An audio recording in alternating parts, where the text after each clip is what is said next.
morning, everyone. I think pleasantries are still going on. It's really exciting to be here today. For me, for two things. It is like a family. It is a family reunion in a sense. One with my family at ADVAN, and also the fact that we have not had face-to-face meetings in the past. This was our meeting place for the American Business Council for most of our activities, and we've not had physical board meetings in the last since COVID. So it's exciting to see everyone and to see that everyone is still looking the same.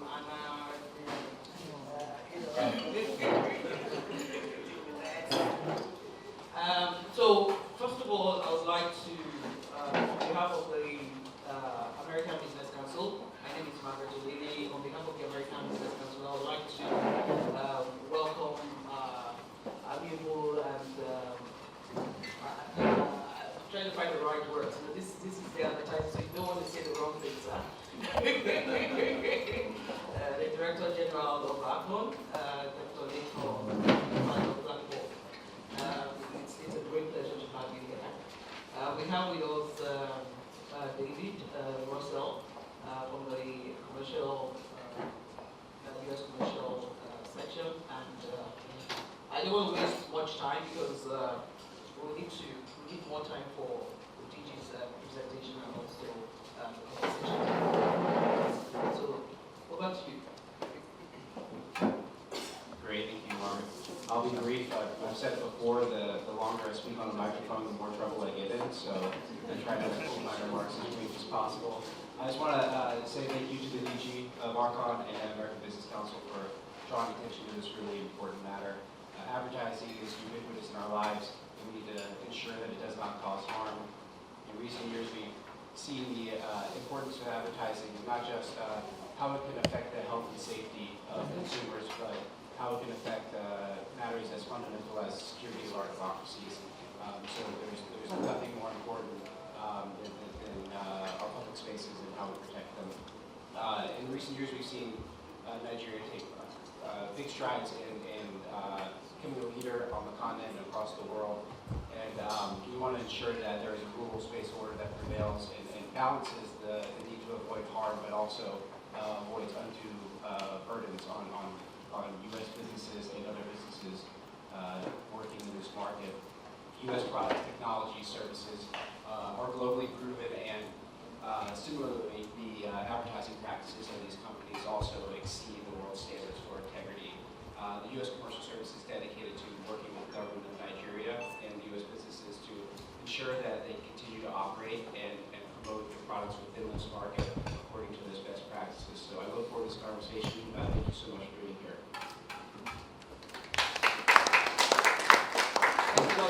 I just have to go to the DG to start his presentation. He has a keynote, I would say, address to share. So, over to you. Good evening, everyone. Once again, I'm privileged to be here. I had to rearrange my movement because yesterday something came up and I was like, no, we're not going to do this. So we had to come yesterday to ensure that at least we are able to meet up with this appointment. Because for us to engagement is important. So for every invitation that has to do with engagement, discussion of, most especially the new regulatory framework, we always ensure we make ourselves available. So that it doesn't look like we are coming from the part of the law because we are a government agency, decisions cannot be challenged. Like, I would like to start with one, we always be ready to listen, to discuss. It does not mean it's the best. It does not mean it has to be that way. But definitely, we're not saying everything is cast in stone. So for every opportunity for engagement, we will always be ready to listen. That's number one. Number two is that the whole essence of regulatory framework is to improve the industry. We cannot continue to do business the same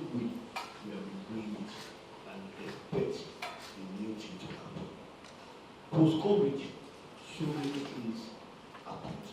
And because of that, we need to relook the business and ensure that we improve on the business and practice. And that is why we come up with the report. Now, let me quickly go into the presentation so that I'm not going to take much of our time. Basically, I'll be speaking on the Nigerian Advertising Regulatory Framework, and I'll also be speaking to the new law that was recently passed by the National Assembly, and some of the few things that we have been doing since the commencement of the new law. So in Nigeria, advertising as a business started in 1927. 1927, when UAC set up West African Publicity Limited. West African Publicity Limited was intended to be an in-house agency of UAC that will be servicing the business of UAC in Nigeria. However, because of the demand of people outside UAC system for the services of West African Publicity Limited, a year after West African Publicity Limited was set up, the company was commercialized and became a private organization outside UAC. Number one, the company was also split into three that led to the birth of Leaders, Afromedia, and a cinema company. I can't remember the name now. The cinema company did not exist for more than a year or two because before it went into oblivion. However, Leaders and Afromedia were able to withstand the test of time. Fast forward to 1972. The federal government promulgated the Immunization Decree. And with that promulgation, advertising was the first profession on the list that for companies that was supposed to be only owned by Nigerians. In 1973, the guideline was released. The guideline stipulates that some organizations should be only owned and foreigners must divest from that industry. As at that time, advertising agencies are many, most especially with foreign ownership. The lack of Leaders, the lack of OBM, the lack of grant, the lack of Hunters publicity. The Orchestra brought over Hunters publicity. Grant by the Rambo family, OBM, and others. Highest Maker and the Adewolu Adene brought over Leaders. And that was what led to Nigerians taking over those organizations, Nigerianizing advertising. In 1989, there was the first attempt to professionalize advertising in Nigeria. And the federal government promulgated Advertising Practitioners Council of Nigeria decree. That decree set out advertising as a profession. A profession like medicine, a profession like law, a profession that has its own rules and regulations. A register to be created for that profession, meaning that you cannot just wake up and say you are an advertising practitioner, because you need to acquire some knowledge and you need to be certified by the council. In Nigeria,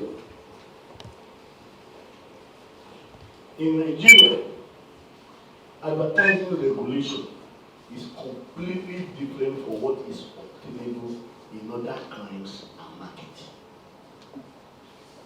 In Nigeria, we practice dual regulatory system.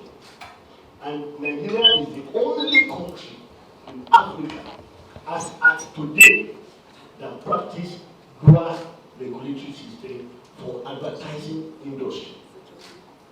It means that we have the self-regulatory mechanism and we have the statutory regulatory mechanism. Now, the implication of this is that where the SRO, the self-regulatory organization, could not resolve an issue, then the government agency with responsibility for managing the industry needs to come in and ensure sanity in the system. For every industry, the business and the practice are always divided into two. So for every industry, you have the business, you have the practice. The first attempt to regulate the business of advertising was in the year 2012, when the then government council promulgated the proclamation and introduced the corporate license regime, meaning that going forward, all advertising companies in Nigeria must be licensed, must obtain license to practice advertising in Nigeria. As we are all aware, in this industry, there are 3 points: the client, the agency, and the media. And for every industry, there are regulators. However, it is for our own country or market, we understand that most of these agencies have overlapping functions, and we need to define where the limit of each agency is. Consequently, please, I need to just, please, can you give me my laptop? Because I can't see that very well.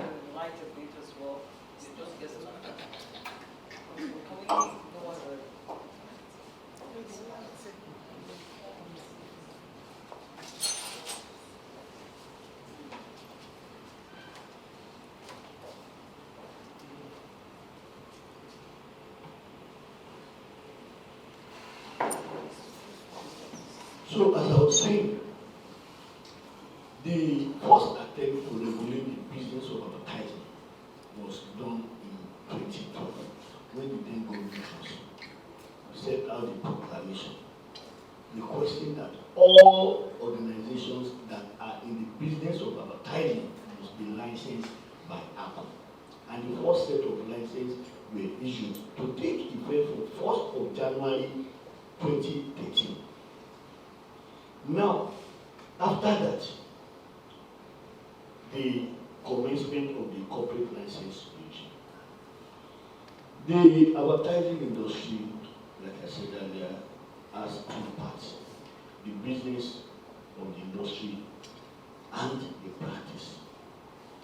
For us, we are one of the few very lucky regulatory agencies in Nigeria. When our law was reviewed, the regulating the practice and regulating the business, we are housed within our own regulatory agency. What do I mean? If you look at the insurance industry, if you are going to be an insurer, you must first be licensed by Nigerian Institute of Insurance as an insurer. Then when you now want to set up a company to practice insurance as a business, then you need to go to NICA and obtain a license. Same thing for the architect. If you want to set out to say, I am an architect, Nigerian Institute of Architects must first license you. However, if you want to set up a firm to practice architecture as a business, then you must approach ACO, that is Architect Registration Council of Nigeria. Regulating the business of advertising and practice of advertising within our own agency. And so a law was passed sometimes in July this year. The proclamation that was issued in 2012 and some new additions were made to the law. Hence, our name changed from being an Advertising Practitioners Council to Advertising Regulatory Council. The change of name simply indicates that it is not just to license practitioners. It takes complete responsibility of regulating the entire industry.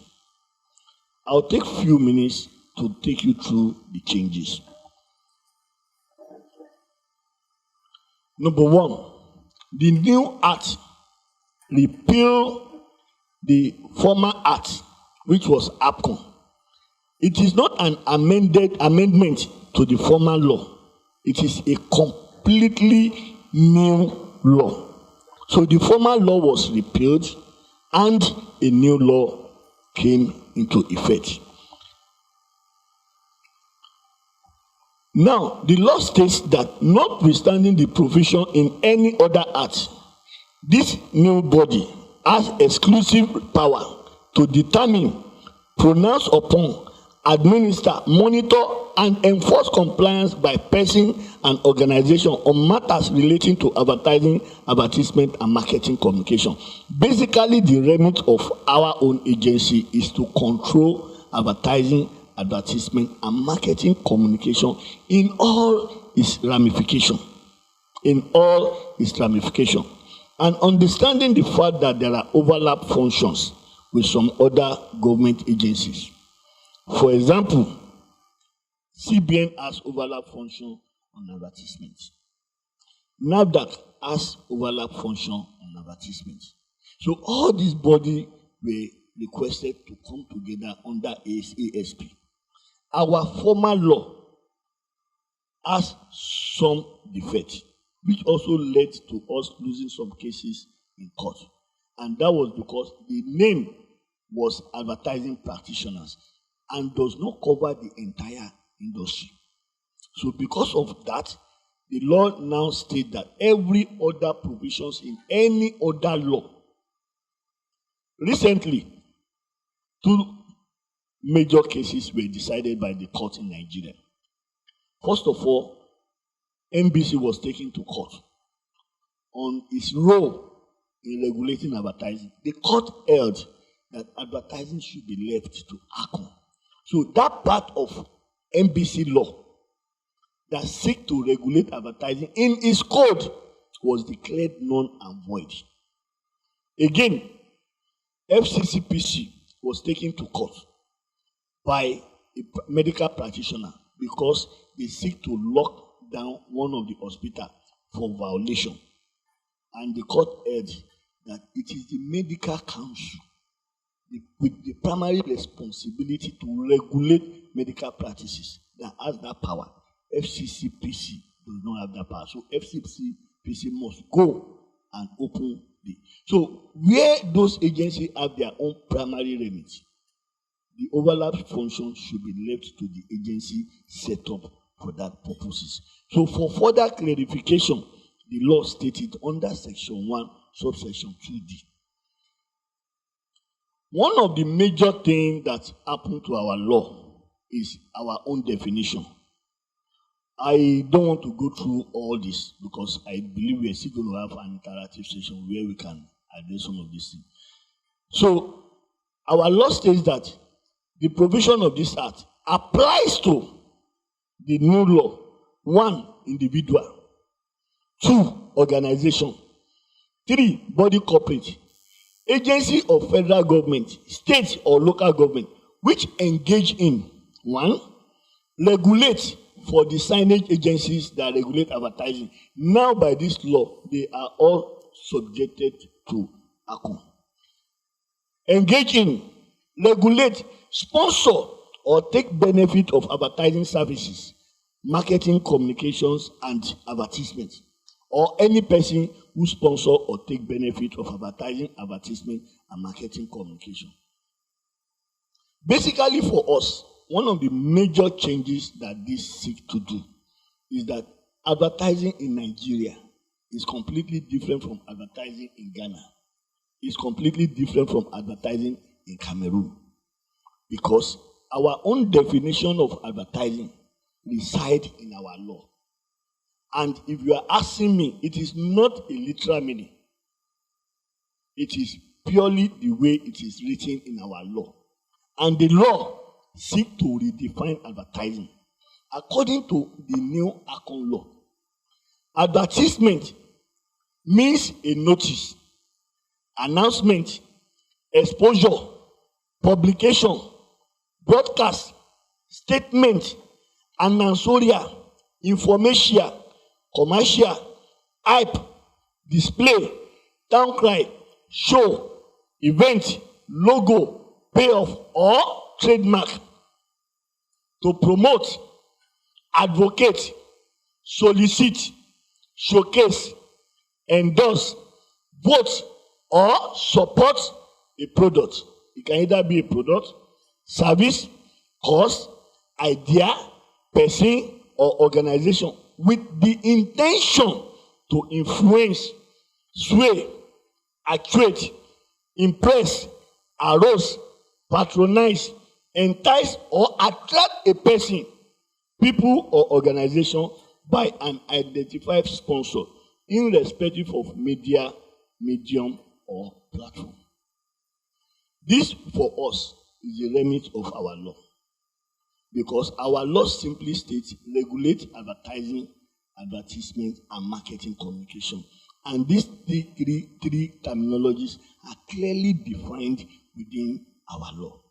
That is the definition of advertisement. According to our law, advertising means any act, action, gesture, endeavor, execution, performance tactics, or effort aimed at sharing promotional information, evoking emotion, creating awareness, or encouraging demand for a product, service, cause, idea, person, or organization through the use of public media, mass media, or any medium capable of disseminating information to the public, directly or indirectly, intentionally or unintentionally. So this was supposed to take care of all the issues that arise from the former law and the loopholes that we are experienced based on the conversation that we had. According to the law, an advertiser means a person, private or public organization that costs, request, direct, or pay for an advertisement, advertising, or marketing communications idea to be created, developed, produced, execute, expose, or take benefit of an advertisement. That is, according to the law, the definition of an advertiser. And for advertising agency, we regulate 4 key areas. And these are the areas that we license people to practice advertising. The law simply defines those people that are within our remit. And that are 1, the people involved in creative, the people involved in experiential, the people involved in out of home, as well as the people involved in media independence agency. So those 4 people. But you know, for example, you cannot say you have a full agency without having digital. So digital agency and all other related are within the definition of an advertisement agency. And in Nigeria, if you are into the business of an advertisement agency, you must be licensed by ACO to practice your business of agency in Nigeria. Media, according to the law, means any medium, channel, or platform that disseminates, circulates, expose, broadcast, publish, or display, or make public an advertisement. That's the one of the things that the law has done. And also the issue of the function. I'm not going to go through everything that we have here, but let me just speak to a few of the functions that are critical and departure from what we had in our former law. And this is one of the reasons why we have to be there to ensure that there's sanity in the system. First of all, Section 8 stipulates that the council shall regulate and control advertising, advertisement, and marketing communication in all its aspects and ramifications. The law states that ACON must take responsibility for the control and regulation of advertising, advertisement, and marketing communication in all its aspects and ramifications. Two, we should ensure the effective administration, supervision, regulation, and control of advertisement. It is not the way I just picked some functions that I felt I need to speak to.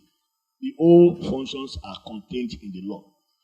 Then, before now, the agency does not have power to carry out investigation.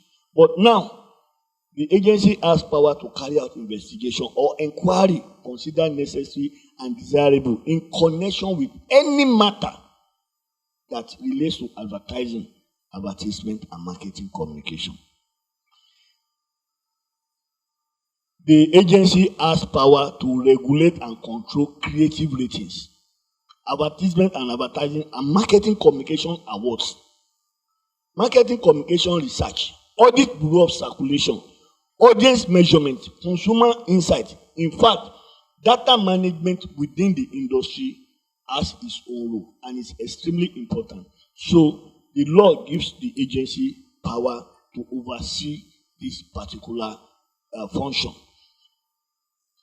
The preservation of Nigerian local content, that is function J, the preservation of Nigerian local content and use of indigenous skills as an important element in advertising, advertisement, and marketing communication services in Nigeria or directed at Nigeria. The agency is expected to come up with policy on local content and use of indigenous skills as an important element in advertising, advertisement, and marketing communication. The agency is able to formulate and implement regulation and guidelines on advertising, advertisement, and marketing communication on terms of trade, terms of engagement, industry credit policy, and disengagement procedure. This has to do more with the business of advertising, and most especially the recent pronouncement by APCON on the advertising industry standard of practice. Securing in accordance with the provision of this act, the establishment and maintenance of a separate register for individuals and body corporate. Now, with this, everybody that is an advertising practitioner in Nigeria, their name must be listed in that register of individual. And for every corporate organization that is practicing or doing business as an agency in Nigeria, under the remit of this law, their name must also be in the register of bodies, corporate organization register with the agency. Now, the powers of the council. The council has power to formulate, establish, issue code, proclamation, standard of practice, guidance, and other regulations. One, the council has power to issue and revoke licenses issued to any category of advertisement agencies. The council has power to monitor and enforce sanctions on any organization or any person or organization that sponsor, expose, or cause to be exposed in Nigeria any advertisement, advertising, and marketing communication without prior approval of the advertising standard panel. In Nigeria, we have two gateways when it comes to advertising. There's pre-vetting approval and there's post. For us, our responsibility is pre-exposure approval. For some other organization, it is post. For example, National Broadcasting Commission does not hold you responsible until the advert has been exposed. So their own is post-exposure approval.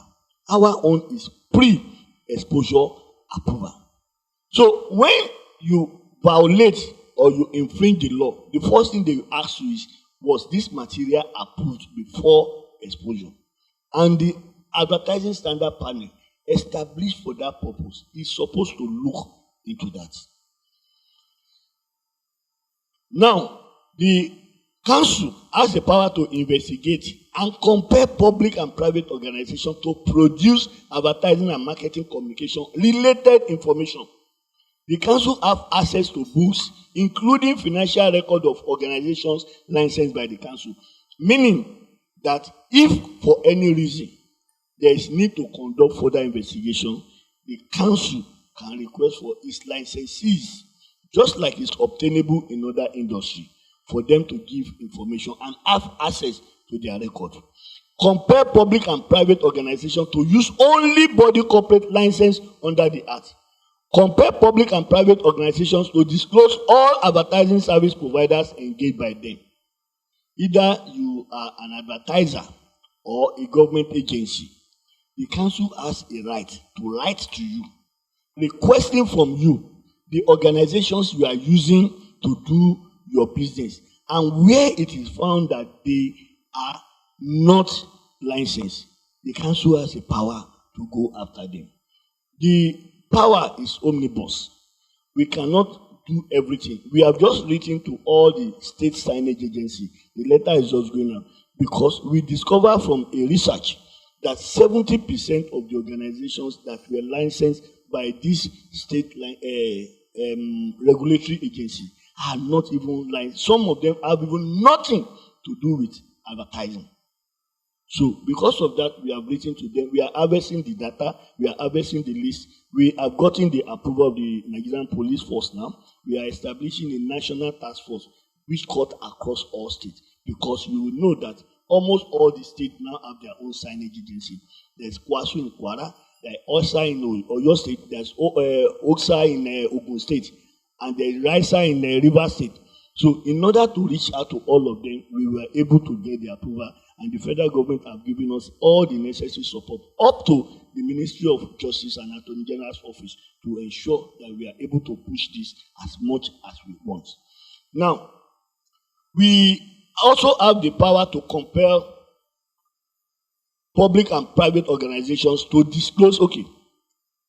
Now, we investigate and prosecute individual, body, corporate, or organization, director, shareholders when we approach the court. In the event that there is a violation and an agency is involved, like we have always had, they collected the money and they disappeared. The council has a power to approach a court to lift the veil and prosecute the directors of the company for the purpose of ensuring sanity in the industry. The power includes the power to sanction any person or organization that violate or infringe on any part of this act. Now, investigate any person upon violation of any provision of this act. Upon violation of any provision of this act, the council has power to seal department, to seal advertising department, marketing department, or commercial department of any organization. Either you are an advertiser or you are a government agency. If there is an established violation against your organization, the council has the power to approach a court, get a court order, and come after the organization. Either you are a media organization or wherever you are, you can come to your office and seal that department responsible for marketing communication. So, basically, that's much of the powers and the functions. The only major one here is that the new law created some new committees. Some of them are already existing. The new one that was created now is the Advertising Offences Tribunal. Before now, we don't have that. As soon as the Honorable Minister inaugurates the Advertising Offences Tribunal, our cases will move out of the regular court into the AOT, the Advertising Offences Tribunal. So everything under this act will be taken care of by the Advertising Offences Tribunal. I'm not going to take much of our time. I would like to say thank you so we can go into interactive session. Thank you very much. Thank you so much for this. Yeah, thank you very much, DG. I really appreciate the clarities around what you just shared. I think we'll just run right into the panel session. For the purpose of this, I'm going to hand over to Isioma Idigbe. I would like to share one little secret about Isioma Idigbe that a lot of people don't know. For those who had watched Ajinomoto advert in those days, she was the child model. She is She's an entertainment lawyer, and I'm sure she would introduce herself, but she will be moderating this one. Thank you. Good morning, everyone. That's my little secret, and I've been checking on YouTube, waiting for those videos to drop and embarrass me, but so far I've been lucky. Good morning, everyone. My name is Isioma Idigbe. I'm an entertainment lawyer, media, entertainment, intellectual property, and technology, and a partner at the law firm PUNUKA Attorneys and Solicitors. I think my colleague Ibuku Adebara, who also is in the team with me, is here. And I'm very honored by the invitation from the American Business Council to moderate this panel. And just some history, PUNUKA has been very involved actually in the advertising scene and have actually worked on various reviews of the law previously. So this is, I think we're well placed to actually ask these questions. And I would love my fellow panelists to please, I guess, I don't know who is sitting where. I can see Mr. Shegun Arinze. I believe you're supposed to be on this panel as well. Okay, it's not.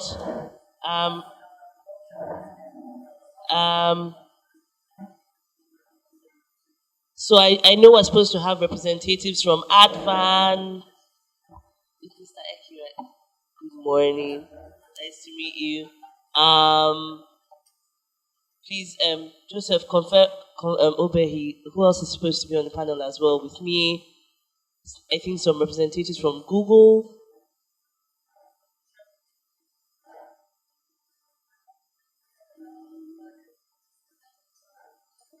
Sorry, I'm putting you on the spot. So, I mean, Mr. Femi Odugbemi. Nice to meet you. Legendary filmmaker and advertising practitioner, Mr. Femi Odugbemi.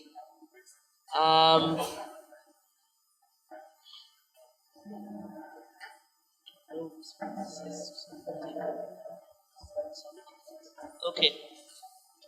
All right. So I think what I would do, because you're going to have to hear my voice much more. So let me give myself and all of us a break, and I'll let all the panelists introduce themselves in no particular order.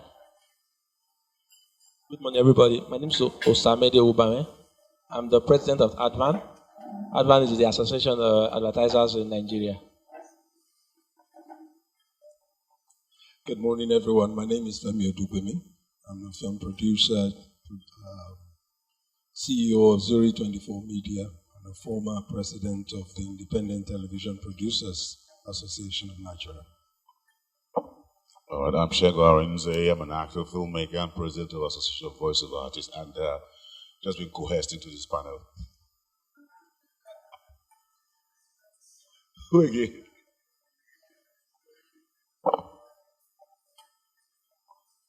Okay, my name is Eki. They have called the name already. So somebody was already meant to be Eki, but I'm the real Eki, right? I am the Executive Secretary of Media Independent Practitioners Association of Nigeria, and I also sit at the ASP, Advertising Standards Panel.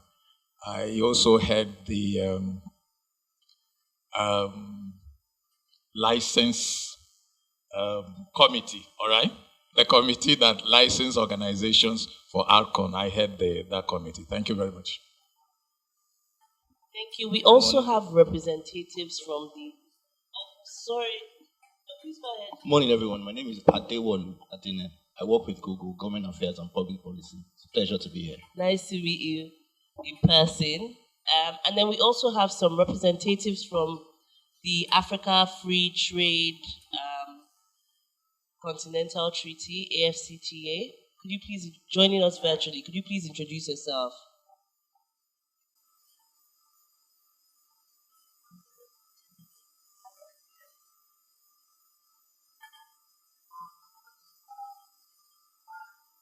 The sound is not clear, so if you could fix, and from my side, because we cannot hear clearly, so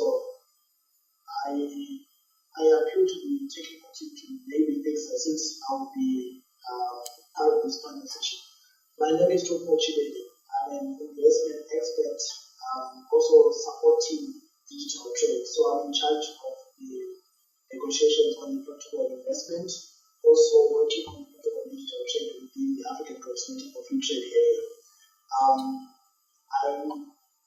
the African Continental Free Trade Area Secretariat based in Ghana.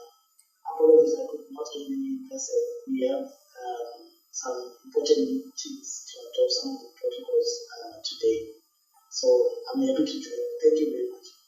Thank you so much. And I hope you can hear us much better now. If you could please confirm. Okay, great, thank you. So I think I'll ask this. My first question will go to the advertising practitioners on the council here. Is sort of what have been the trends in your practice over probably, let's just limit it to like the last 5 years. Has there been sort of an increment in foreign participation or a decrease? So I'll just throw it all to those who are ADVAN and those who are actually in practice. Okay, let me start.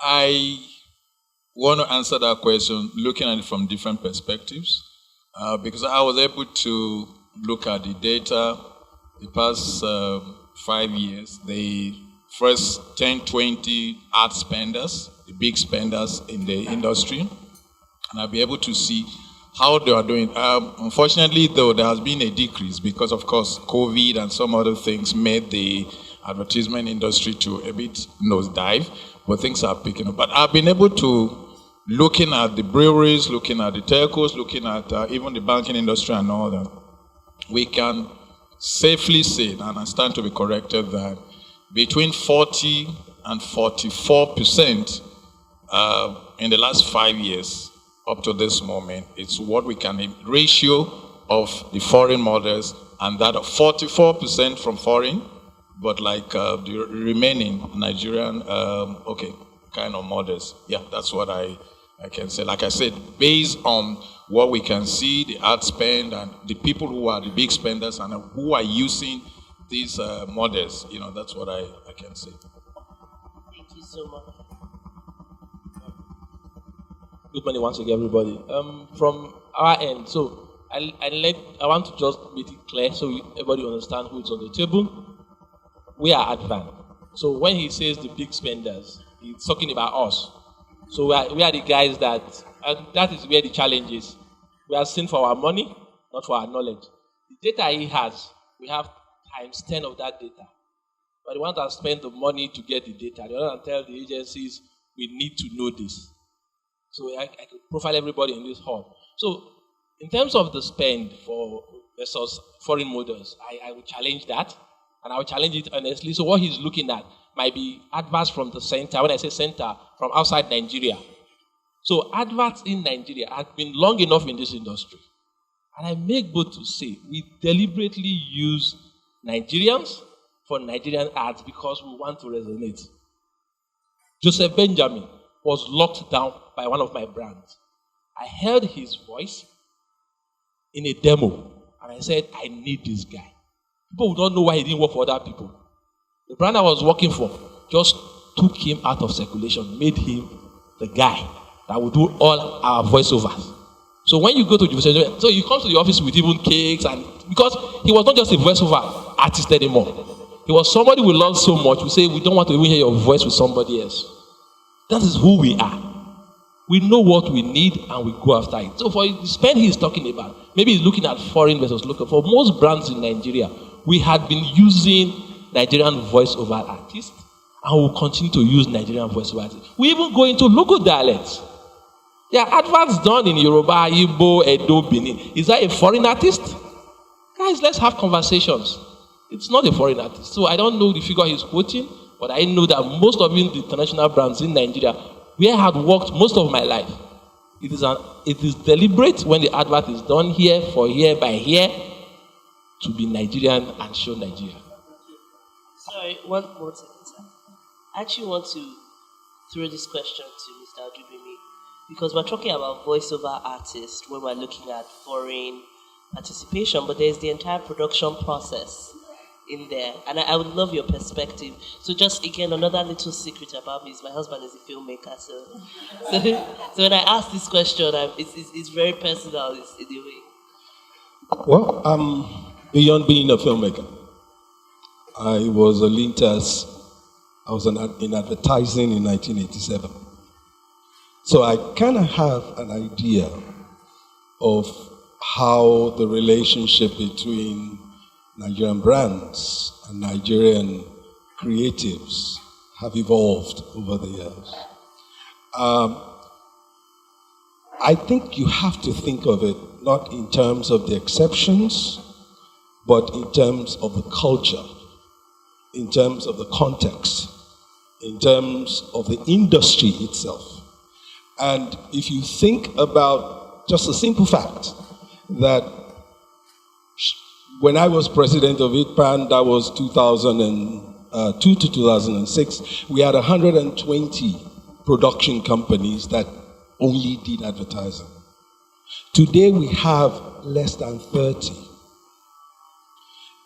When I was president of IDPAN, almost every advert was a Nigerian voice. And I did those adverts in Funfude, in Benin, in all of those languages. Today, 80% of those guys are in London. They've kind of immigrated because there's no work. The truth of the matter is, we salute those who are using Nigerian.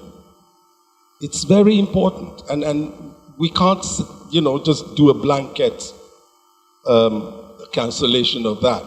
What we're saying is the industry itself needs to be protected. And every other country has those protections in place. I am unable to go to England and plant a camera in London. It's not possible. I go to South Africa a lot because I do a lot of TV drama now. I'm unable to shoot opening montages in Johannesburg. It's not possible. And it's not possible not because I don't want to pay for a license, they'd rather I don't. So I think we have to think more broadly in terms of how do we protect the industry itself, but then how do we give it the values, how do we grow it? How do we stop the slide? And how do we create an opportunity and an environment for it to rebound and recover? Thank you so much. I think Mr. Arize as well needs to tackle this question as a voiceover artist. Yeah, real tackling. In furtherance of what Mr. Odugbemi has said, he just hit the nail on the head. The voiceover industry has suffered a big hit. Well, one because of COVID, but even before COVID, the issues on ground were that a lot of agencies started going out of the country to do their voiceovers because they were talking about, in quote, globalization. They needed to have their Nigerian brand be global. So how best would you make a Nigerian brand global by, rather than go and get a foreign voiceover artist to go to South Africa to meet that, well, if you say meet Atlantic, it should be Atlantic Ocean actually. So they go out and get these voices and they bring them back home, and the voice-over industry suffers for it. And again, because a lot of agencies, I stand to be corrected, were owing most of these voice-over talents. So the bills piled up with the advertising agencies, and they didn't pay them their monies. And of course, in Nigeria here, we also do not do what's known as residual money, that I do a voiceover and maybe 6 years down the line, they're still using my voice and I still get something in it. So nobody talks about residual money here. So there now became a dearth of voice-over talent. The fortunes were dwindling, and then COVID now came and cemented it. So what you have there is most agencies go around. Some might, if they want to house a translation, they might even get their gate man who's an Hausa man and say, hey, can you say this? And the person says that they use it. They go to South Africa, they go elsewhere, they come and mispronounce names and on all that, and we suffer for it. So when the DG made this pronouncement that the government had said, let's look inwards and use, we supported it wholeheartedly. Said, this is the right way to go. Like Femi just said, you can't get into London and mount a camera. You can't even get in London and go do a voiceover. You can't even go there and act. I've been to the US, went to the Screen Actors Guild. We're trying to have a twine in when I was president of Actors Guild of Nigeria. You dare not. You cannot just come in and put a camera and say you're an actor. There has to be, you have to sign. You must register to be a member. So what stops people from doing the same thing here? If you need this, please come. Look, ADVAN, for instance, is the Association of Voice of Artists of Nigeria. We have its broad spectrum. All languages you can think of in this country are under that umbrella. So why not come there? So the bills that they're owing and all that. So a lot of things just went our way. And I hope that as we go along, we'll be able to sort these things out. Thank you so much, sir. So just to round it off, would we say in sort of answering this question that there has been significant change in the industry in the last 5 years and that change has meant increased foreign participation within the space? Yeah, so let me also just quickly say, I think we've narrowed this thing down to just voice over. The models and everything. That's why I was talking that, you see, when you look at those films, those things, adverts and all that, I mean, even the people, the multinationals in your, in your group, the Nestle's of this world, some of this, they will do things like globalization that is talking about. They will now get people from Ghana, from Kenya, and all come to Nigeria. We're looking at people that are coming. So, but generally, like I said, there have been some bit of, how do I put it? Yes, there have been more of the foreign things, atolls and, voiceover. So I just want to be clear, and I want to try and explain a lot of things to everybody in this room. The conversation for the creative, it's what you finally see at the end point. It's what you call voiceover. The current law, as it stands, that says to you, you can still bring people from outside to shoot, will not give you the business. Will not give you the business. No. If people come from outside to shoot, so what happens? You get people come in with cameras and at least 5 people crew, bringing in whatever they want to use to shoot, and then you sit with them. Hold on. So I'm thinking from client side. So let me just take everybody back. As an agent, I say to my agency, the creative agency, they sit down. We have a storyboard, we have a line, we agree on what to do in terms of shoot. The agency goes to contract the person that will do production, not advertisers. We are advertisers in this office here, in this place, I will tell you. They bring you and says, this is camera, YZX, latest digital piece, blah, blah, blah, blah, blah, and this is the folder that have it to make it work. Brands I've worked on would pay the agency to pay them in foreign currency. When this law came out, I'd had several times to try and reach at the guys local that produce locally. And the question to this, and I'll say what Mr. Arizin said is the truth. When they bring those agencies, they will not leave to come without being paid upfront. When they use Maga here, it becomes a debt. You hear when he said being owed has made voiceover artists pull back. You will not do a commercial shoot from any, I repeat, from any agency without paying upfront. There are brand people sitting down here. They will not even go to a location for you. A part of the money has to be released upfront to them. Before you finish with that shoot, thank God somebody has worked in agencies is sitting here also with me. So, you come and you say to advertisers, you say, what has happened? And I will tell you, the money has been paid. Money was not paid. He withdraws his services. He does not do voiceover. And you see how the conversation is replay. Any brand that wants to work in Nigeria and operate in Nigeria will use Nigeria. And let me tell you why you use Nigeria. When you do an ad, you are targeting at a specific part of people. I want to target Mr. Arinze. I will give him a foreign-looking person. Will he buy that product? You are teaching us our jobs. We are built on this thing over the years. So if you want to have conversations around moving this industry forward, around saying, let's get paid, which is what ADVAN has championed, we have said in every avenue, let's have a committee that just deals debt. So that the likes of him and him gets their money. Because I've had debt for a long time. Only one brand, as of today, is having a conversation on debt. So on the number of participation, I repeat, Nigerian local brands or multinational brands are bringing it home for the reason they are targeting you and I. How did the musicians do it? How did they do it? Nobody was banned. They sat in here, they worked with brands. Brands are endorsing these musicians for the tune of millions of naira. They have enough money now, they have studios in their houses. Because we know the impact of what they bring. They bring influence, they bring people. So please guys, I'm not here to defend ADVAN. I'm not here to defend brands.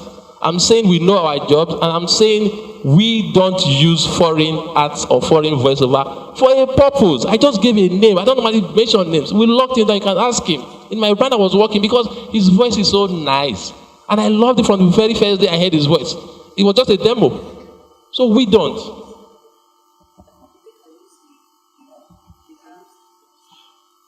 All I can say is I'm really glad to hear you. Because what you're saying is really what we are saying. Which is really wonderful. We cannot, the Lord does exact, okay, let me just say this. I think it's important for us to know that we need ADVAN to build the industry. We can't build an industry outside of ADVAN. And it's not just for the money of ADVAN. It's also for this desire for excellence that brands push. So it's very important that we all understand we want the same end thing.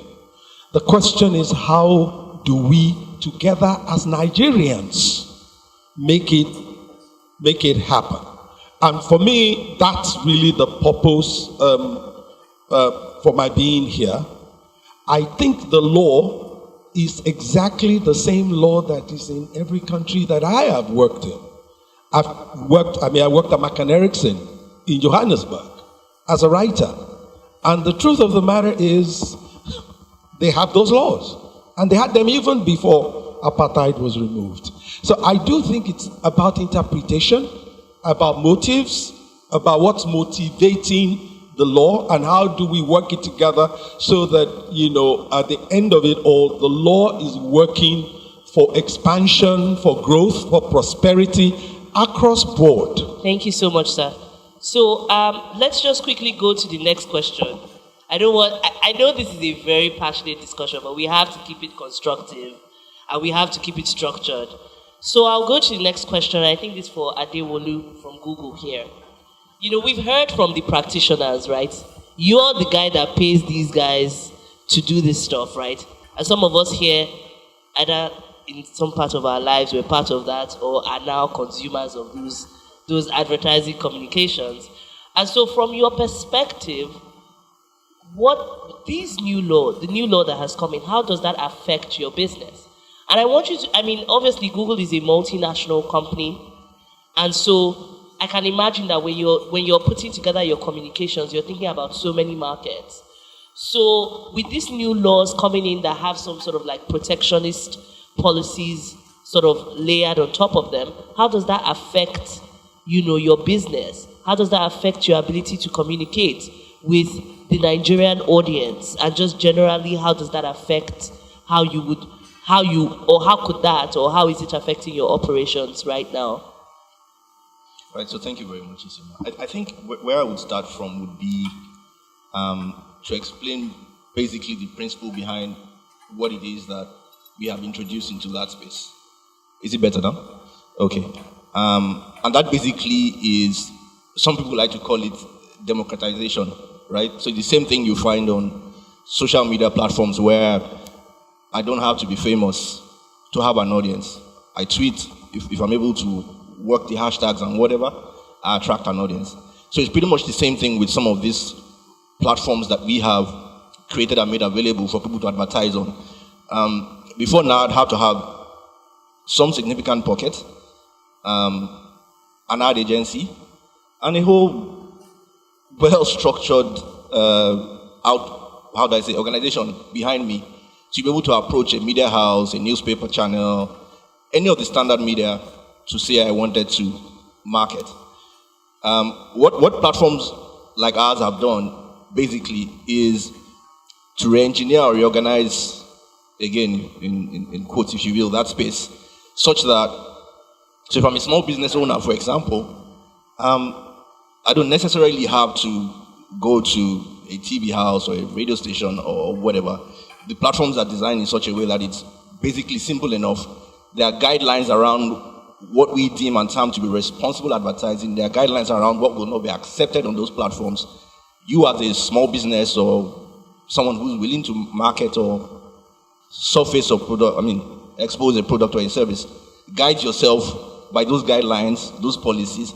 You go on that platform, you create your content, you upload. Of course, at the back end, there's a review process to be sure that you have aligned with the guidelines and all of that. So I think, and I did that on purpose to just highlight the key principle behind what it is that we have done. Like I said, that is the opening out of the space.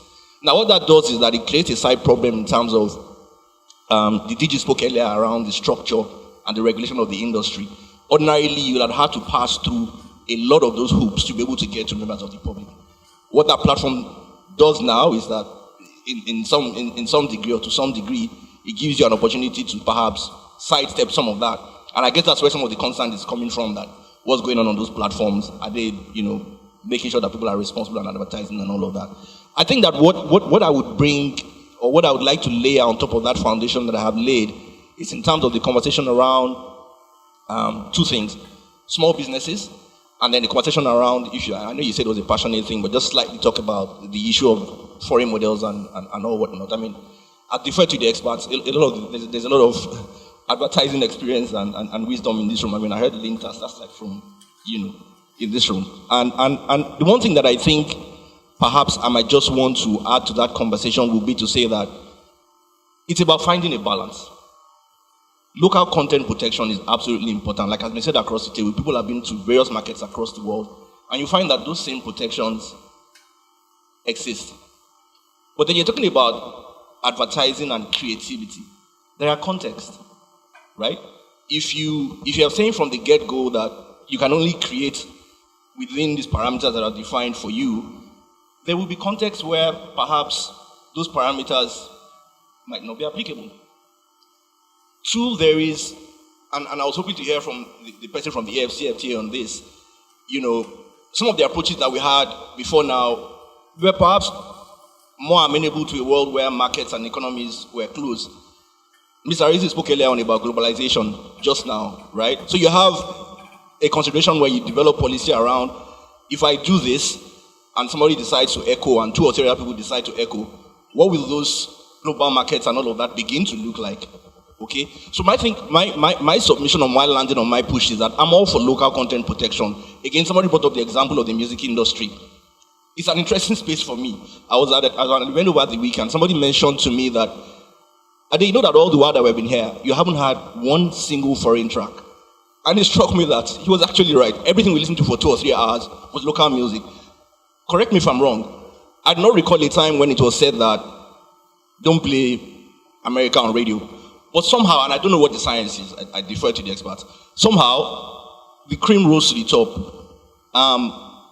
Those local, you used to call them local musicians then, they got to a place where today, the same things that you would offer brands and international artists then, they are getting the same and much more, right? So you have two benefits now. One, the income that has accrued to them, and two, the standards that they've raised in the industry. It's much harder now for you to just be an anyhow musician and think you get anywhere. Nobody's going to listen to you. Right? So I think that those 2 or 3 things about one, yes, we need to protect, but then let's also look at issues of context. Let's also look at issues of international trade and reciprocity, and then determine how some of these things that we want to do will land and find a balance across all of those considerations. Thank you so much, Adewolu. And so, leading straight into our representative from the AfCFTA, how do you think this new law that has been passed in Nigeria, how does that work with the Continental Free Trade Treaty that Nigeria is also a signatory to? Is it a contradiction, right? Is it, or does it work? So I would love to hear from you at the AfCFTA. How are you guys viewing this in terms of free trade, promoting free trade across the continent?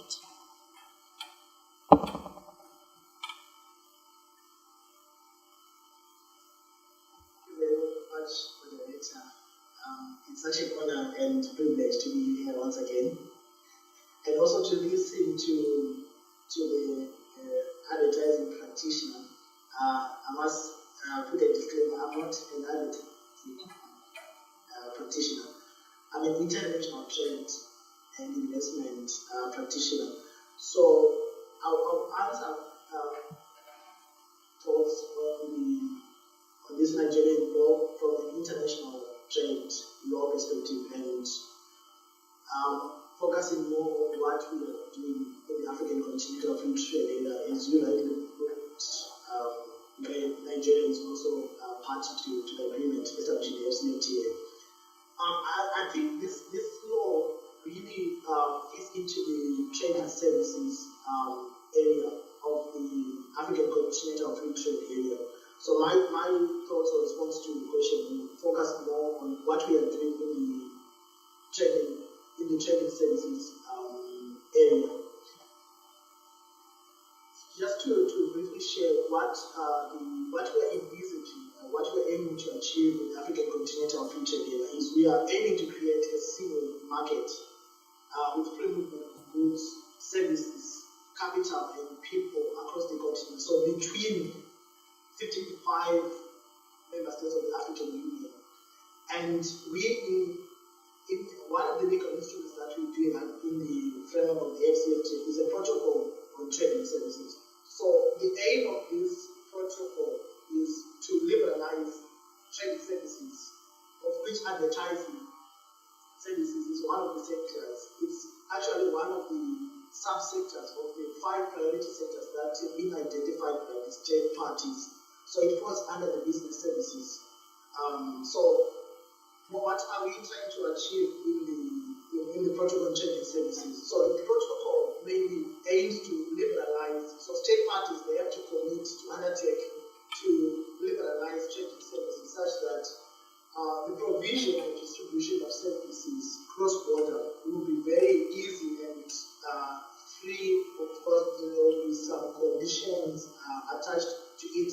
But in essence, maybe one thing that we have to keep in mind is we are trying to liberalize the provision of trade and services across the border, such that the service providers from Nigeria can be able to provide their services across all the 55 member states without any conditions or any discrimination against them. So these are some of the things that we are aiming to achieve with the protocol on trade and services. As I mentioned, so we have identified 5 priority sectors, and one of the 5 priority sectors is business services. Under the business services, we have advertising services as one of the priority sectors. So in trying to enhance or boost trading services across the continent within the framework of the AfCFTA, one of the aims of the protocol, or one of the aims of the negotiations between the state parties, is to remove or eliminate barriers to trading services. And some of the restrictions that countries do have against foreign service suppliers when they access or provide services in their market. So these are some of the government restrictions that we try to eliminate. For example, governments may impose restrictions on the distribution or placement of advertising services, which may also undermine the provision of the cross-border supply of services. And there's also a restriction of one of the barriers to trading services, which is unfair discrimination. So it might be discrimination between local service suppliers and foreign service suppliers. So that falls under the commitment of national treatment, where state parties commit not to unfairly discriminate foreign service suppliers with local service suppliers. So you give advantages to local domestic service suppliers, and you don't accord the same treatment to the foreign service suppliers. Then there's also the most favored nation treatment that is supposed to be accorded to all service suppliers from all state parties. So service suppliers providing services in Nigeria, for example, they might be from Zimbabwe or Ghana, they are supposed to be given the same treatment. There shouldn't be any unfair discrimination. And some of the restrictions that the protocol on trading services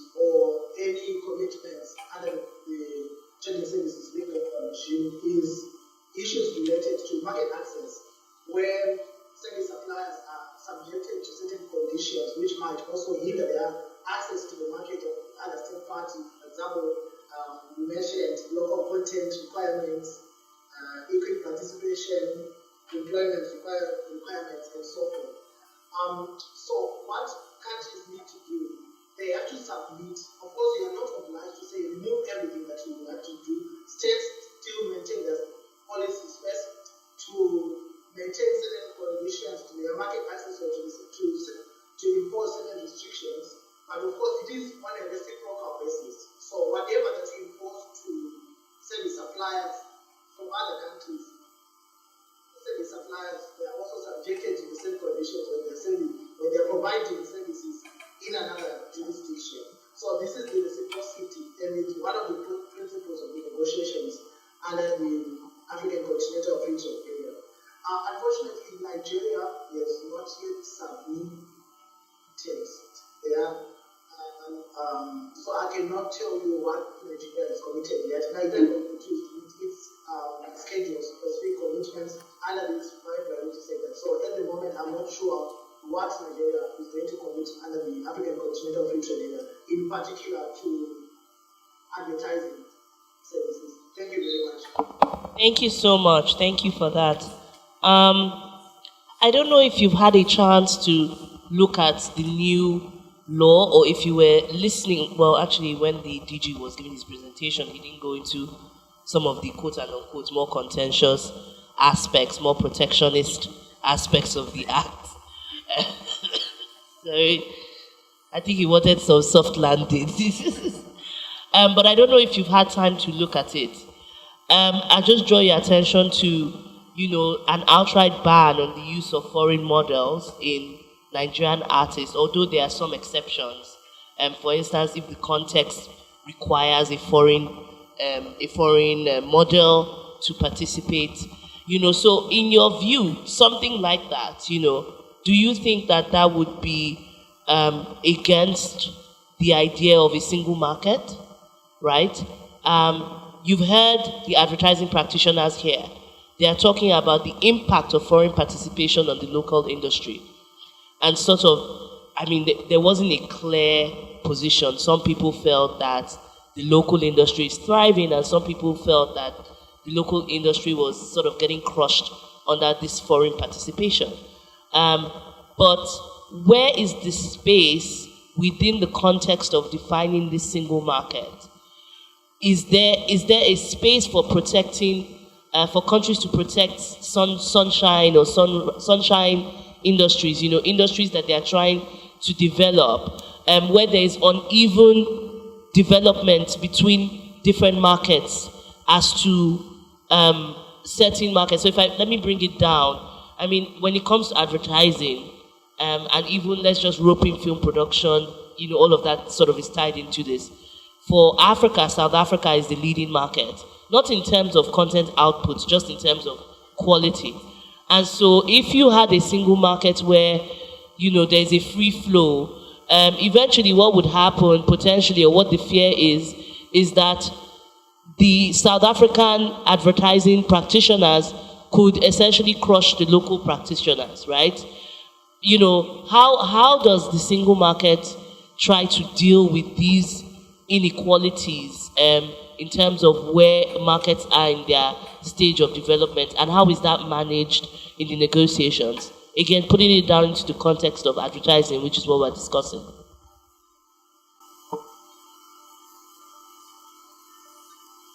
Thank you very much.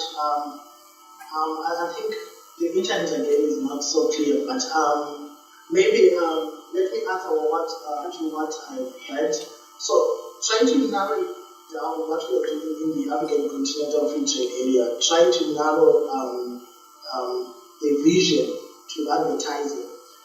As I mentioned, so Nigeria is a sovereign state. They still have their sovereign space. They still have their right to regulate. And as part of that right to regulate, they still need to protect. Yes, we can hear you perfectly. So they still have their policy space. So Nigeria, when they are making certain commitments under the services, the advertising services, they still have to maintain and protect their domestic They have their right to do so. There's nothing wrong with that. But again, in the context of the AfCFTA, there is reciprocity. So whatever conditions that we put on the domestic industry, also the same that will be subjected to the same suppliers when they are also providing services in the other jurisdiction. So there is nothing wrong with Nigeria protecting its domestic industry. It is also a way of empowering the local community and also the infant industry. We have provisions in the agreement, the eating trading goods, where you can protect your domestic industry, where you can protect your infant industry. But the issue here is reciprocity and making commitments and making sure that whatever that you do is also done to you when you are in the territory of another state party. Thank you. So now we bring it back to all, and this is for every panelist. I think we've heard all the perspectives so far in terms of where different stakeholders, sort of where their pain points are, right?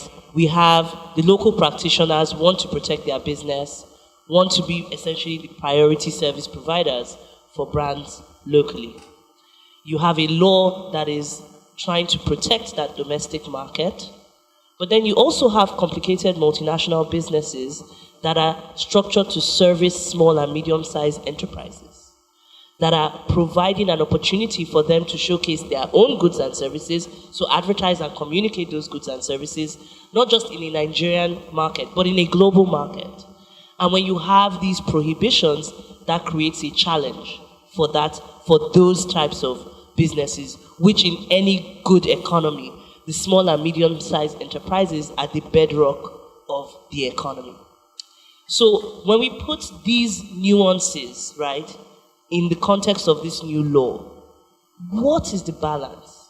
How can we promote local content, but also it is not prohibitive to free trade.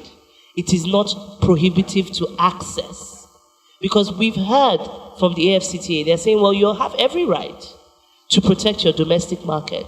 But understand that if you take a protectionist step, then your other markets within the single market would respond in kind. Well, thank you very much. I think that we should, let me say, we keep saying this is new, but this thing actually has been in existence in our advertising code in Nigeria.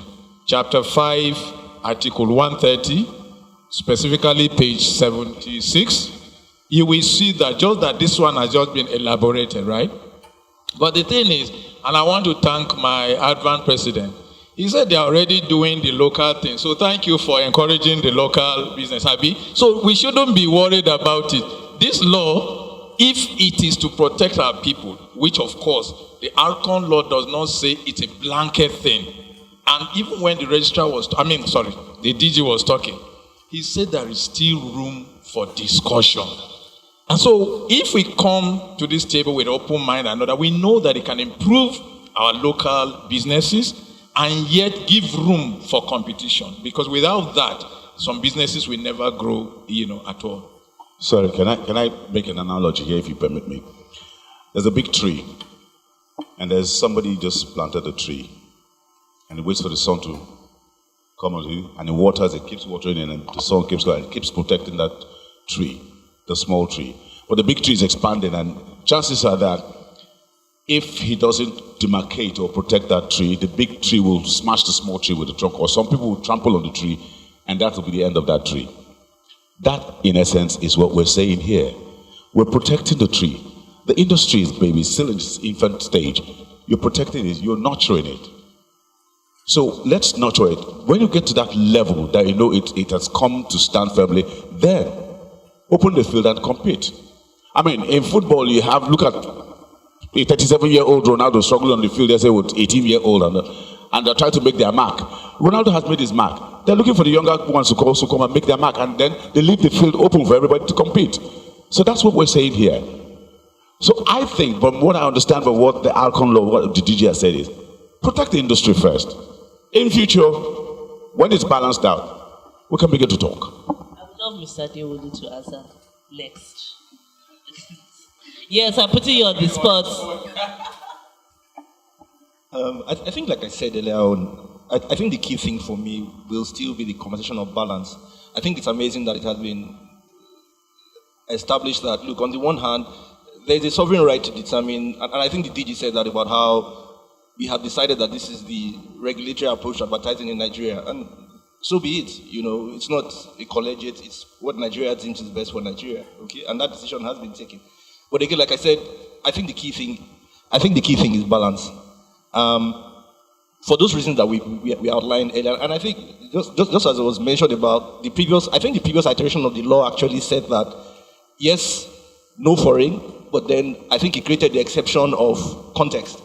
I think perhaps maybe a bit of the anxiety with the current conversation has been around the public notice that perhaps did not reiterate that concept of context and exception. So it seems to be that flat out from the beginning, it's this or nothing, right? For me, I keep saying, and maybe for someone like a broken record, I think the recommendation or the drug that you prescribe in this case would be balance.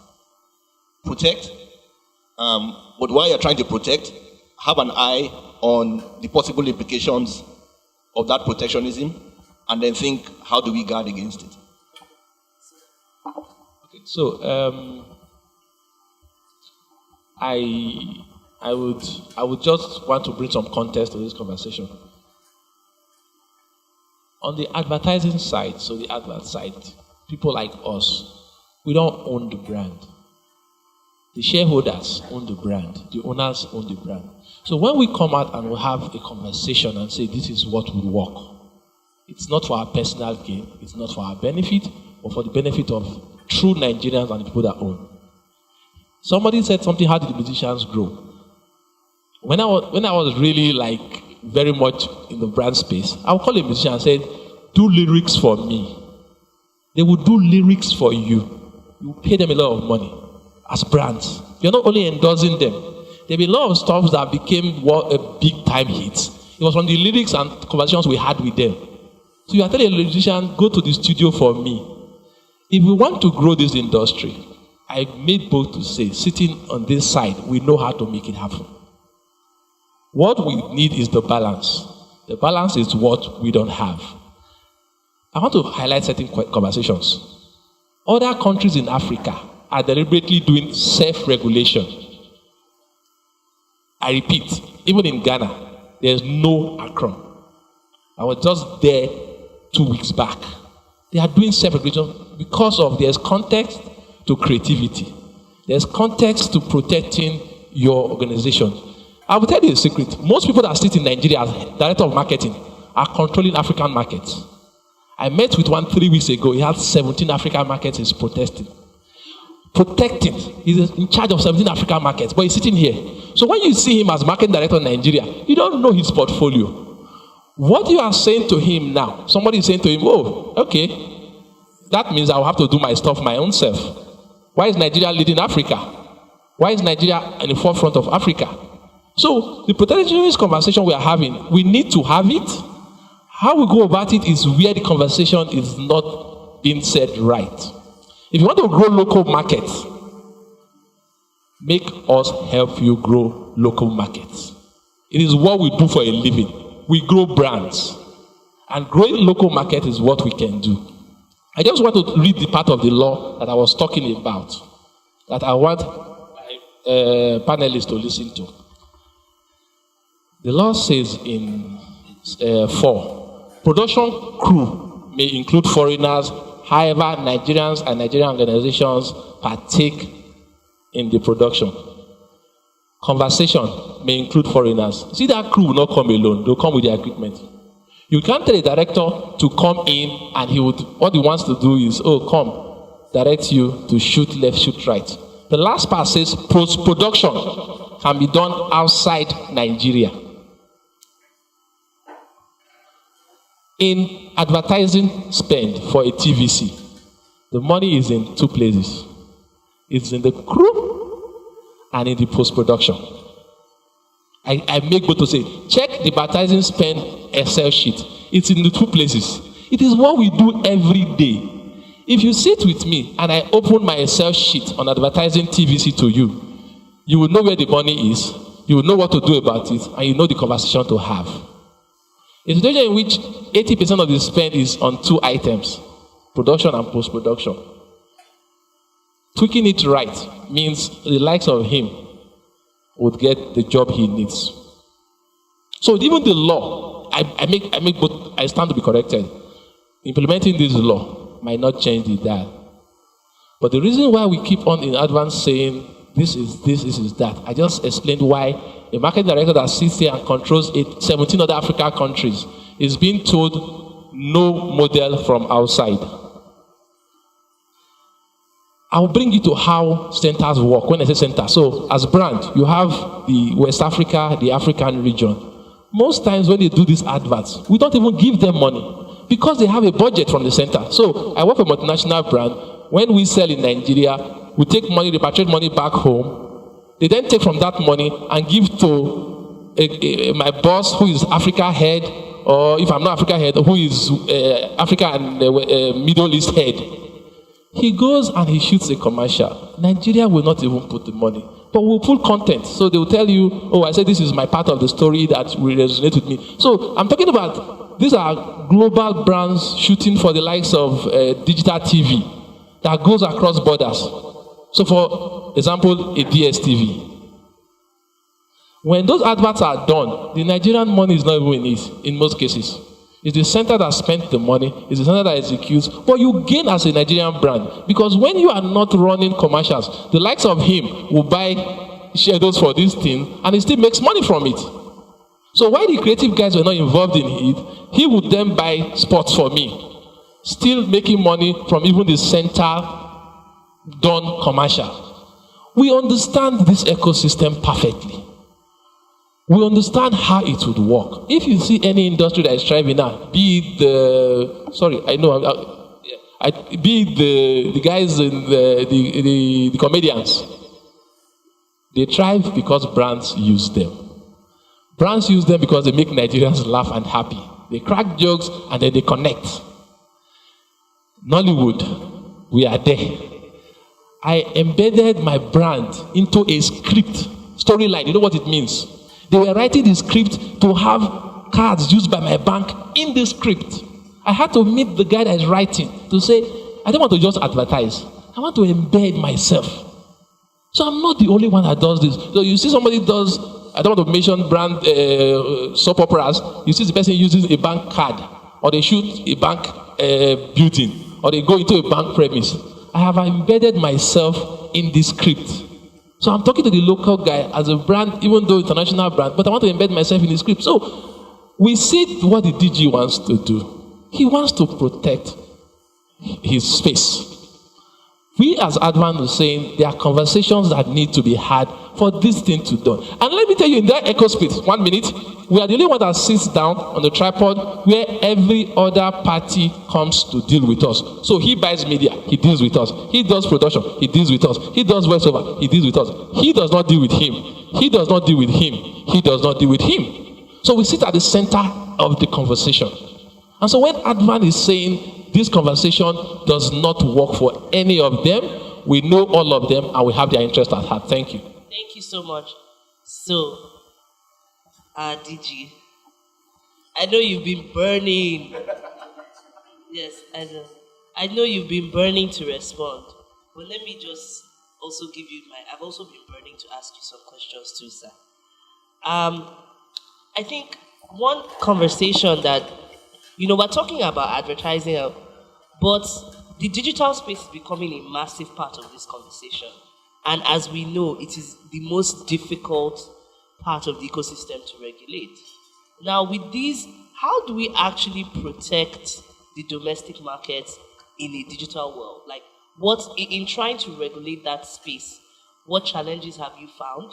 Do you believe that the new law has sort of covered the field in dealing with those issues? So I'd like you to respond to that. And then also, so I'll just give you all the questions as was. I would love to see your perspective on what we've been discussing so far.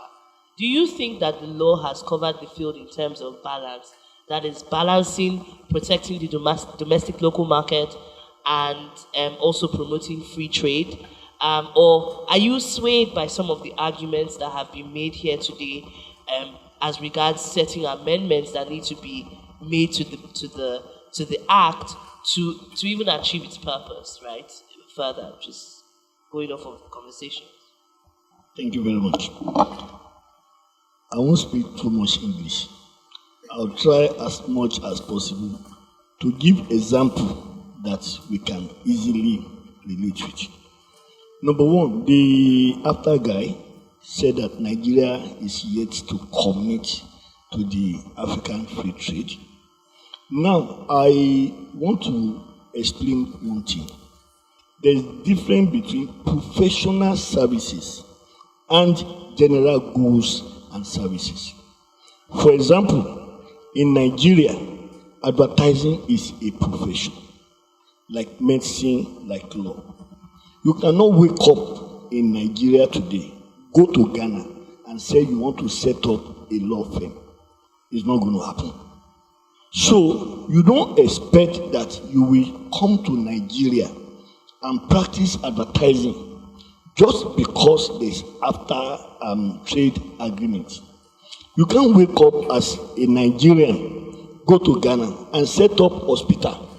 Now, there's a difference between medical services and practicing medicine.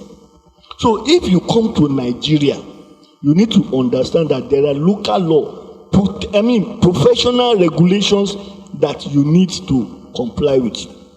Number one. Number two, like I said earlier, Nigeria as of today is the only country that practices dual regulation when it comes to advertising in the entire Africa. Our market is peculiar, and our people, our person is also the way we are wired. And without apology, Ghana here, when you get there, they will sign MOU. The advertiser will sign, the agency will sign, and the media will sign. 45 days, if you don't pay, there's going to be issue. And if on 45 days you don't pay, then the entire industry will come after you. In Nigeria, we have HASG, Heads of Advertising Sectoral Group, with president of all the associations. As I'm telling you, I stand to be corrected because I was a former member of that HASG. They've been on signing MOU on industry, trade, and agreement, as in principles guiding. They've never, for over 25 years. And I stand to be, I am telling you the truth. I was a member of the ABC, Audit Bureau of Circulation, when Chief Ogunshola, the former chairman of Punch, was the chairman. We finalized the agreement. We invited Davinone to come and make presentation, not once, not twice. We were at Punch several times. At the last minute, MPAN pulled out. ADVAN could not pursue it. ADVAN later came back and said, okay, who are the people remaining? Let us pursue through Mr. Chris Douji. So we have not, as a people, been able to sit down. If you go to South Africa, they will tell you that after 45 days, you pay. But in Nigeria, if there is no law that says pay, everybody will tell you, I want to pay when I feel like paying. And that has always been the problem. So where is the role of regulator? Where the industry cannot agree a way forward, the regulator must come in.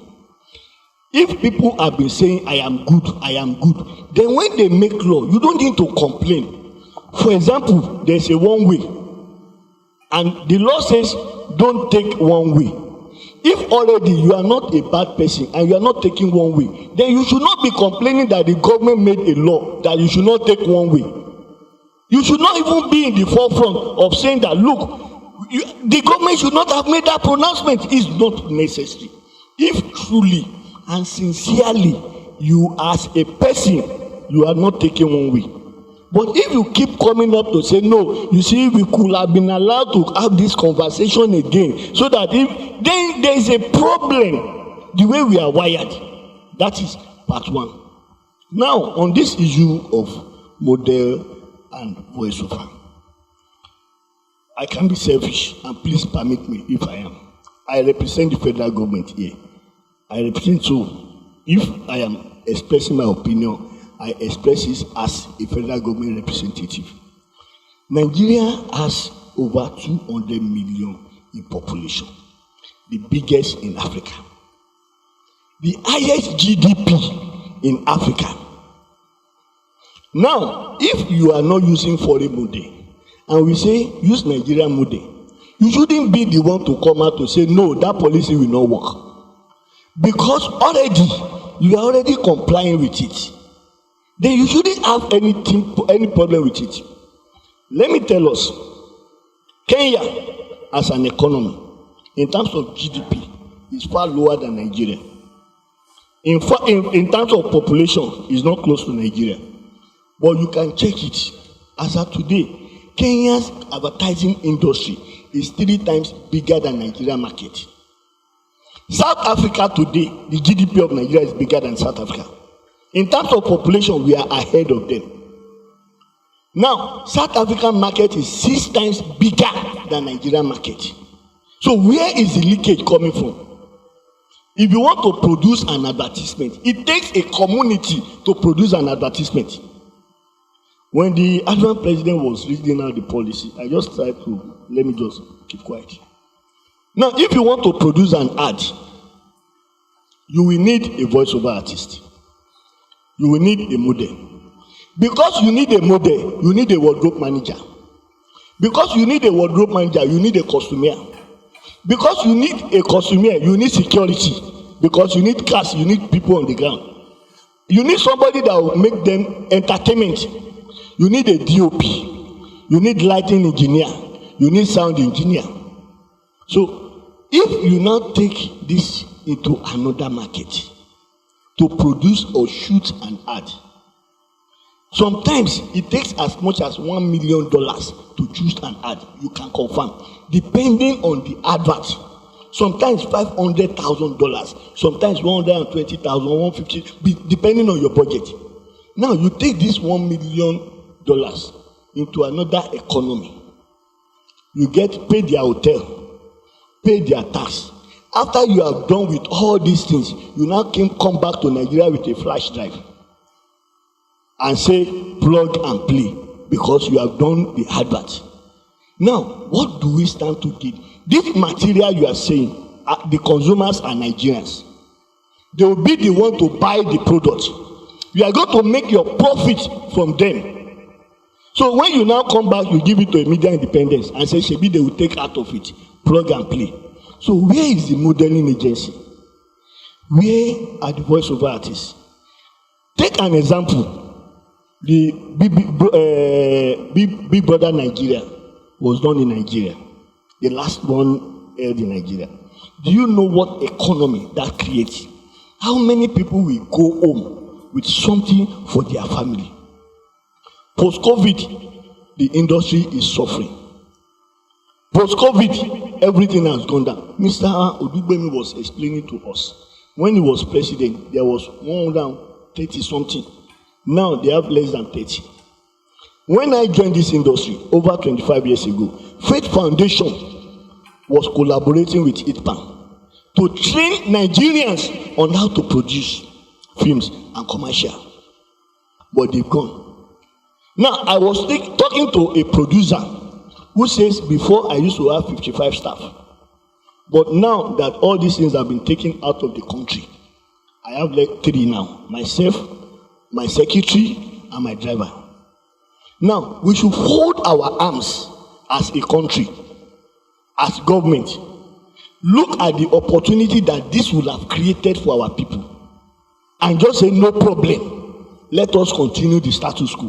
Definitely people will react. Definitely people will react. But the subject matter, even somebody sent me a message from, I think, is it US or something that is, you nigga, I will come after you. I just like, well, no problem. Somebody needs to put the thing in place. This is one of the industry that young Nigerians will get the best in terms of salary. It's not enough to say we pay. But in real terms, if you are paying your bills as at when due, and the regulator say pay, then you don't need to complain. Abi, why will you complain if they say pay your bills every 45 days?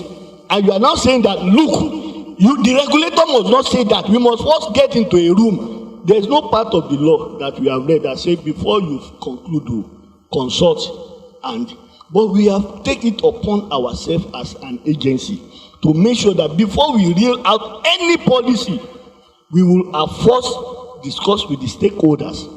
After that, present to the Honorable Minister, get his approval before we go ahead. We cannot make statement on behalf of Nigeria without passing through the necessary protocol. That we need to understand. So what should we do now? We have 200 million Nigerians. You still want to go to South Africa and bring a voice.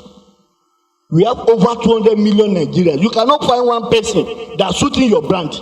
You will now go and bring everything, and we should just hold our hands and say globalization. Where is the role for localization?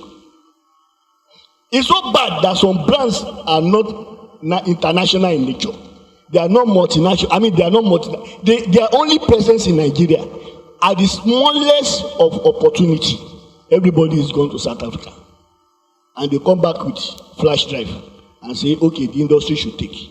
So we cannot continue to allow that leakage. That is number one. On the issue of digital, the National Assembly, sometime February this year, passed a resolution because of the unwholesome adverts on the social media.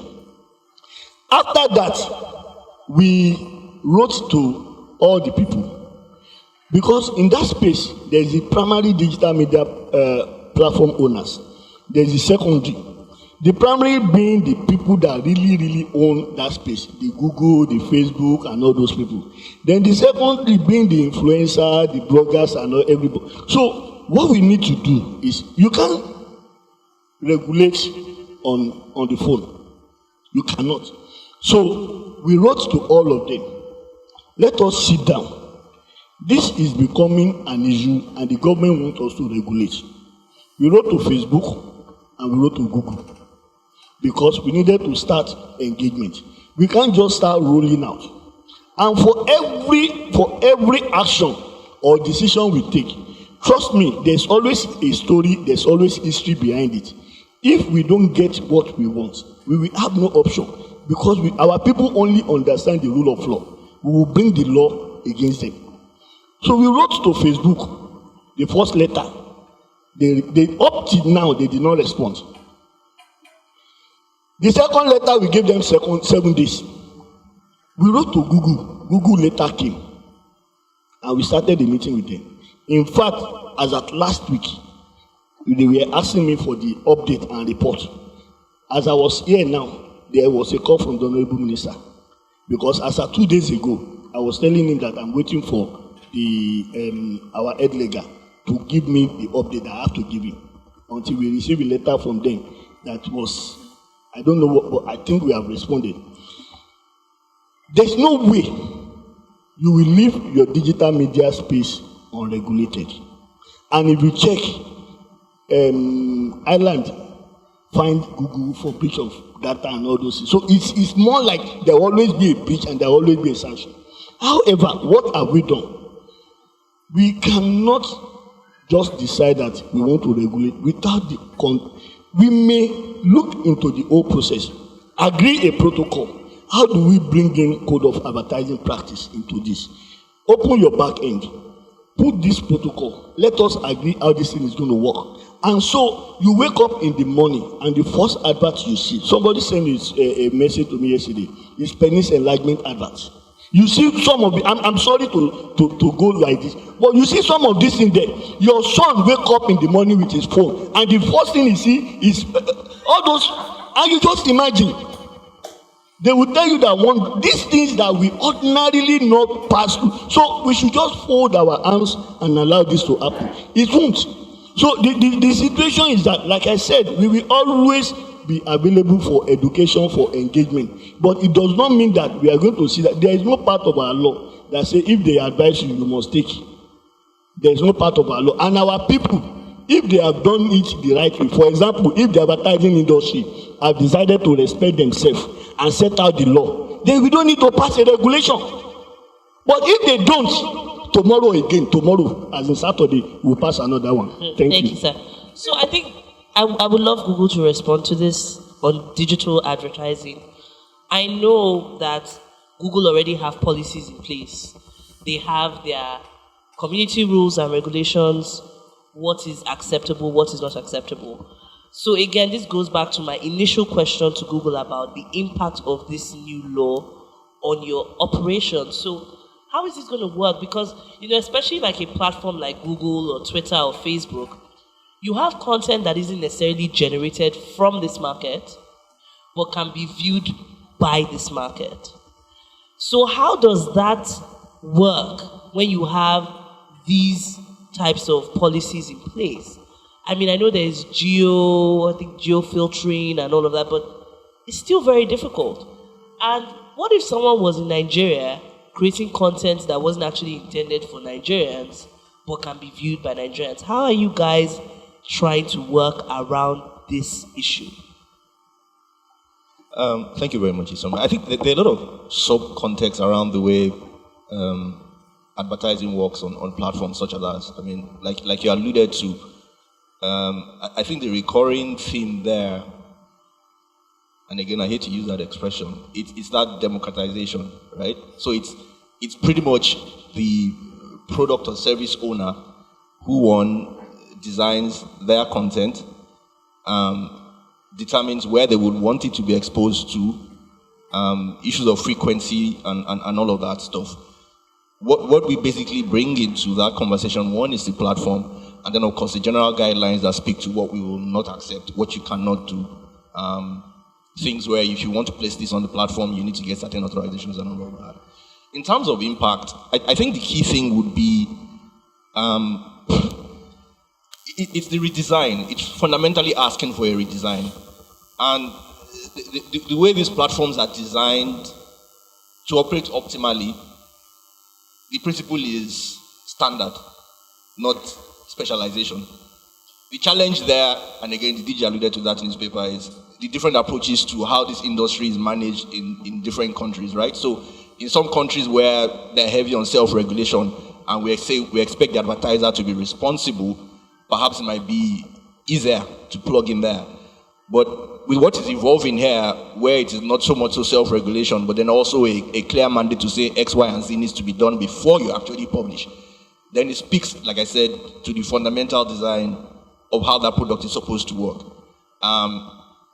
And I'm not quite sure that if you begin to break down and specify for A, B, and C, and not just from a Google perspective, even from the user's perspective, you get the optimal value.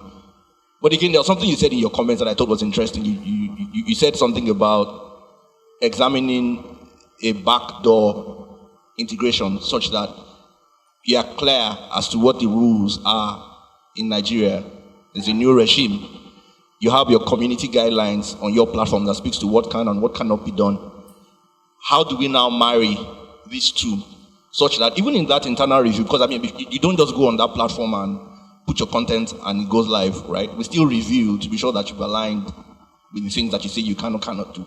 So perhaps there's a conversation that needs to be had as to how do you integrate those two. I keep saying that I think the common trend, either from the government side or from the platform of ADVAN or voiceover artists, everybody wants responsible advertising. Everybody does. Nobody, there are parents in this room, you don't want your kids, I mean, and that's the thing, anybody has access to a phone, they see things, people are impressionable, they pick up stuff. So everybody wants responsible advertising, right? To some extent, you try to design your community guidelines that speaks to what you think aligns with those principles of responsible behavior in terms of advertising.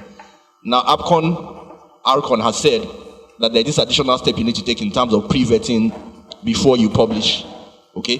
And while perhaps in traditional sense it's a bit easier to apply and operate, in the digital sense, I'm not quite clear in my head, and I'm being honest, as to how it will work. So perhaps my speak would be to say, and I hope I'm right in assuming that that's the principle I've heard behind a lot of the DG's comments, that there is a room to have a conversation around this is where we're going. I don't think there's a confusion about where we're going. The question is, how do we get there, right? So it's that conversation to say from the government end, this is what you want to achieve.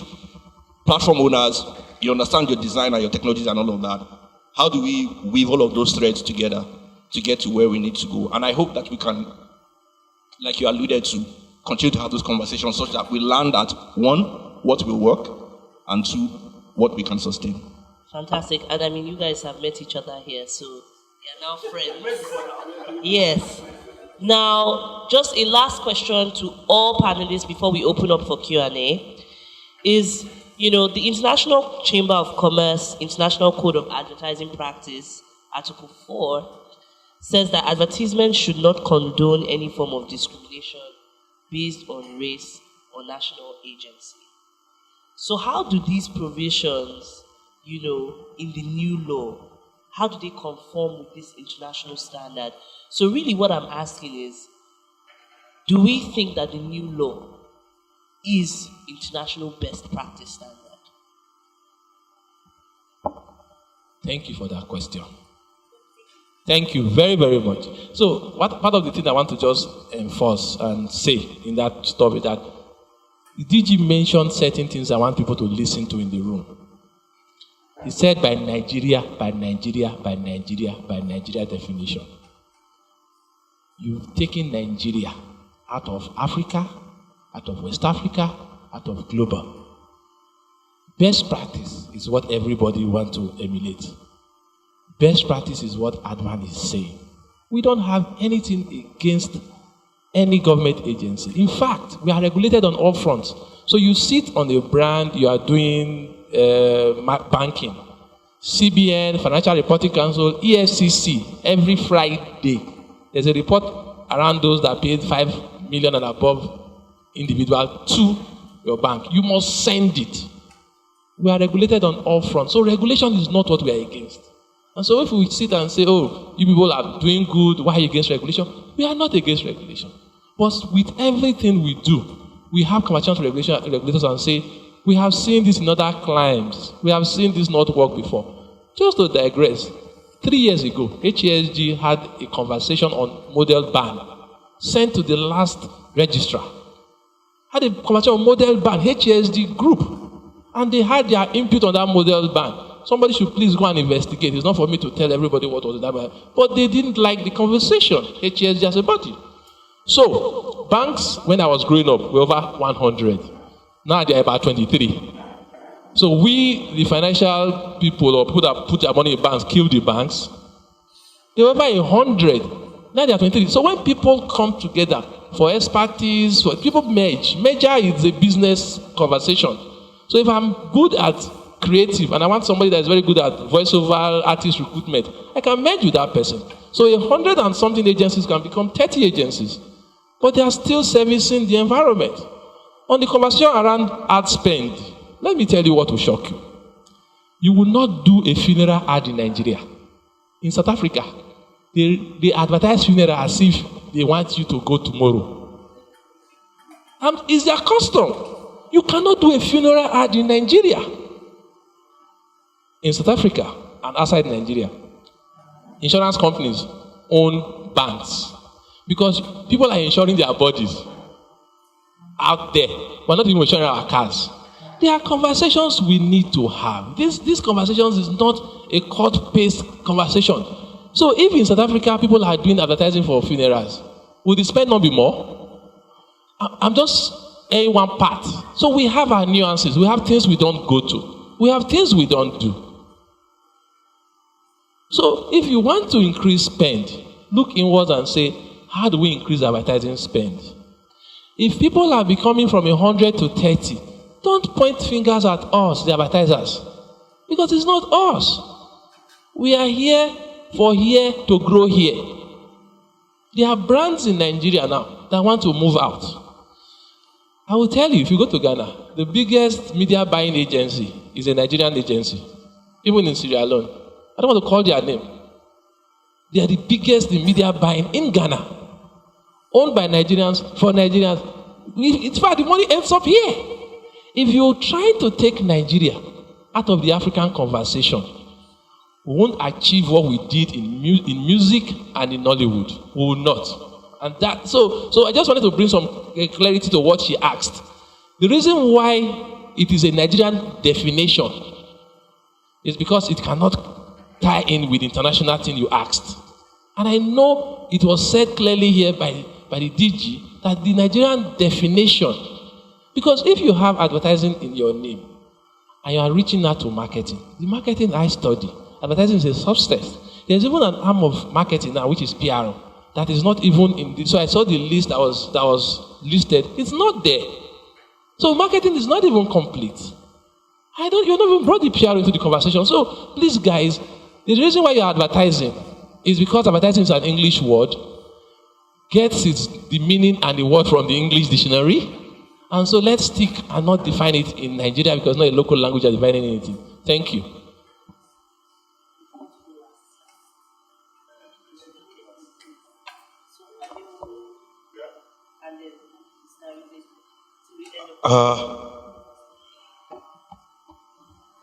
Bottom line is that it's too much Turanchi on the table, too much English. Yeah, that's understood. I think we need to be practical. What works best for America may not work here. And what works in Britain may not, or Europe or elsewhere will not work here. That's why you check the world over, democracy has a different meaning in different countries. The way we practice our democracy is different from the way America practices her democracy. But one common factor runs in the respect, mutual understanding and respect for one another. So I would say that we give this a chance. It has happened. The proclamation has been made. The word has been said. Let's build on it. We'll come back again. We'll keep having this conversation until we get it right. Nothing is ever perfect. That's what I would suggest. It should be an ongoing suggestion between ADVAN, between ARCON, between models, between voiceover talents, everybody, all stakeholders. Keep the conversation going. We'll definitely hit it right. I think for me, it's to reiterate one or two things that I said earlier on about, I think there's clarity in terms of what we're trying to achieve, right? One, you want responsible advertising. Two, you want to grow local, right? You want opportunities. And it's interesting, the example DJ gave about, it's a whole thread of an ecosystem. It's not just the models, it's costumes, it's voices.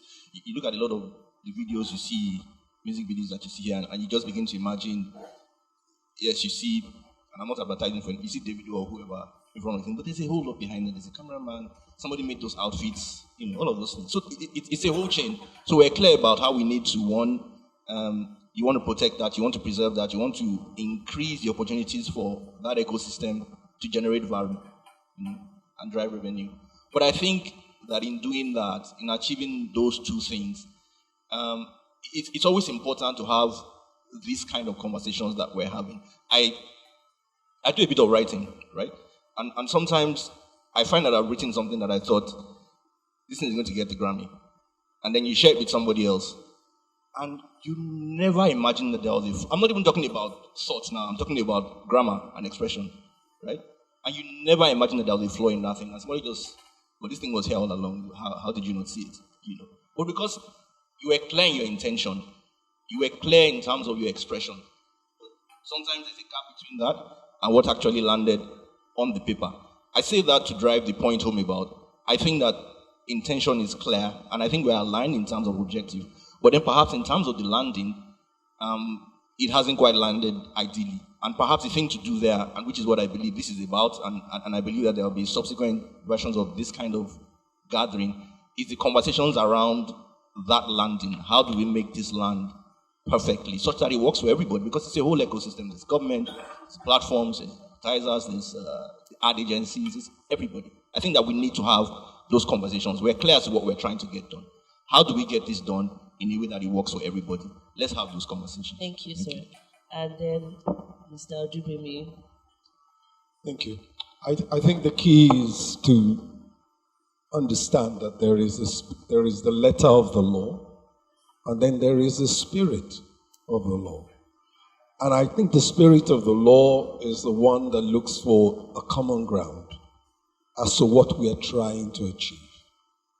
I think what we're trying to achieve is a more efficient, not just the product, but a more efficient ecosystem, a more efficient industry. And the irony of our industry when we have these conversations is that I remember some 20 years ago when we first started having all these foreign creative directors. One of the reasons these creative directors started taking the commercials outside Nigeria to do was because they said we would be able to increase our capacities, we'll be able to train people. It was supposed to be a short-term thing. But it's been 25 years, and now we even do pitches abroad now. And so there has to be something responsible for the decline in the local capacities. Now the question is, these local capacities will not be built by people outside of Nigeria. Nobody in the production companies in South Africa or London or Spain have any interest in helping us rebuild. So even if it's from the perspective of a moratorium, to just recover, it's not a bad idea. Now, it's ironic to say you can't find production people that you want to use in Nigeria if Nollywood has gone from what we all complained about to what it is now. If the music has gone from what we complain about to what it is, why is Netflix here? Why is Prime here? Why is Hulu building their headquarters here? And everything that they are taking are locally produced. I don't make commercials anymore, by the way. I make TV series. And in the last 5 years, have made like what? Over 600 episodes of television. And I've made them with Nigerian skills, Nigerian people, and sold them across 40 countries from here.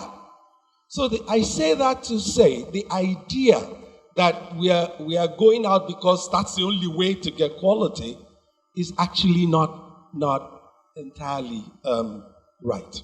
So I come back to we need ADVAN because the spirit of the law is really what is critical. How do we fix this advertising part of the production sector? Other parts of production sector are moving on. Big Brother, this is the 5th year. They built the biggest Big Brother house in Nigeria. Everybody working in it is Nigerian. I train at the Multi-Choice Talent Factory. I was Academy Director for Nigeria and West Africa. And everyone we use for these things are Nigerians. So are we not looking well enough? Are we not searching? Are we not giving opportunity? Something is not right. So the question is, can we come together on the spirit of the law? What is the intention of it? That, I think, is really the bigger issue. Thank you. Thank you, sir. And DG, sir, to wrap up. Let me start with the last statement of the ADVAN president. The ADVAN president said that the definition of advertising is as stated in the dictionary, and we should comply or apply it. We should stop the Nigerian definition of advertising. The Nigerian definition of advertising is beyond me. If you choose to take the dictionary's definition and by any way violate the law as stated, the ADVAN president will not be there to take responsibility, because the law is clear on what the definition of advertising is. And this is a law of the National Assembly. So it is neither left or right. If you have any issue with that definition, you have two options. One, go to court. Or two, petition the ministry that supervises us to say that definition is not okay. But sitting down in the comfort of your room to redefine advertising in your own way, I don't think is proper.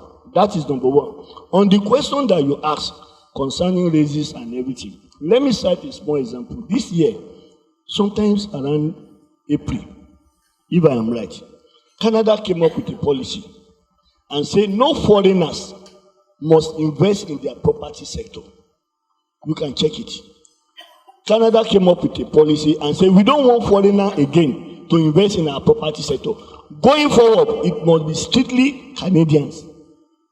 That is to show you that sometimes in some countries there are some situations that arise that you need to look and say, no, forget about this international treaty. Dubai recently banned like 21 or 41 countries, including Nigeria, from visa, from entry. This is also against international treaty. But they need to do it for reasons best known to them. Now, who are we? We are Nigerians. And we realize there's a problem in a particular sector that needs a state of emergency for us to correct it. Do you want to wake up one day and discover that there's no industry again? Like Mr. Odugbemi said, there is history to this foreign voiceover artist, foreign model. There was a time in this country when every multinational in this country has or have foreign marketing director. Almost all of them. And what does that lead to? They started asking agencies working for them. And be factual. They started asking agencies working for them to bring in foreign creative director. Then you have almost all the agencies with foreign creative director. Then what that led to was those people saying that, look, I'm from South Africa, let's go there to shoot. And after this time that we have Nigerians returning, the brand team are still used to that extra code. They are still used to that leakages. And should our economy continue to suffer it? Now you want to shoot an ad. You can imagine the number of jobs you will create. At the last exercise, Nigerians lose over 120 billion annually to this. Now, my son, imagine being, if he's engaged as a model, and they paid him 20 million. The way we are wired, it's not only my family that will benefit from it. Everybody, my extended family, will also do. I'll stop paying his school fees. Now, this money is taken into another economy. And you are not saying that there's an international treaty. We agree, there's a law that says that where the local law conflicts with international law, the local law will prevail. What are we saying? We are saying that there is a need for us to concentrate and look into this particular sector of the economy and see how we can change the fortune. We will create over 500,000 jobs annually from this policy. You can imagine how many jobs was created with the Big Brother Nigeria. You can imagine how many commercials. Somebody still called, like 2 or 3 people still called this week and said we were still moving Nigerian cast from Nigeria to South Africa to shoot commercial. You came again to say you should come and shoot the do the production in Nigeria. What is wrong with you people? So how much are you people spending there? Over $400,000. Why can't you bring it down here and let us improve our economy? Now, the only thing they will be doing is taking those cars there. The security will be there, the hotel will be there, the DOP will be there. Everything will be done there. The majority of the aspect of commercial shooting has to do with those aspects that you need to put the cars and everybody in place. Post-production is secondary. Check anywhere. And post-production can be done anywhere. The rudiment, the fundamental, the basic is when you need to shoot that commercial.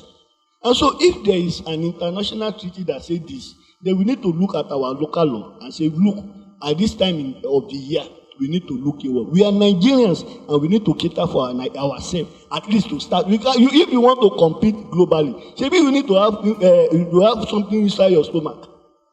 Abi, if you don't have food in your stomach, how do you want to run a global race? So let us eat first. When we are ready, we'll be there. Thank you. Thank you, sir. Sorry, I've actually been battling a very bad cold for 1 week, so I apologize for the coughing. So thank you so much to all the panelists. I think this has been a very dynamic conversation and that we've done a lot of introspection on the issues. I think I'm supposed to give a summary, right, of what was discussed. If I were to summarize it, I think what I would say is, clearly, I think everyone is aligned, and I would steal from Mr. Adewolu's statements about responsible advertising, a need to develop the domestic market. And I think we're also all sort of aligned as to wanting to strike that balance between achieving responsible advertising and growing the domestic market, but also being able to compete internationally and have access to not just the African market, but the global market. And that this is going to be an ongoing conversation in terms of regulation until we get it right. So thank you again to all our panelists. I've thoroughly enjoyed moderating this discussion. I don't know if there are any questions. I see there was an online question, actually. Okay, but there was an online question that came in about how does the Act affect healthcare, the advertising of healthcare products and services. So I guess this is for you, because I know every day I'm always seeing, I don't know who told Instagram that I'm trying to lose weight. Every day they are pushing some weight loss tablet to me. It's affecting my mental health. The law states that all advertisements, except for obituary and vacancy, must be submitted. Just note that, and I think you are trying to be very civil. Be around that advert. There are so many other ones that pop up, and you feel like, wow, where is this one coming from? So the thing is that for healthcare, you are supposed to submit to the ASP for vetting, and after vetting, approval before exposure. That's the position of the law. So all these actresses that will be oppressing me every day with their figure 8 bodies and their... Oh, wow. Okay. So we are writing them from next week. The skit makers, the comedian, you will see one comedian just bringing up one product and telling you that if you use this, you slim down. At the end of the day, the thing has not been medically tested. NAFDAC, no approval. All those things that you will ordinarily not see on traditional media, they've all moved to the digital media.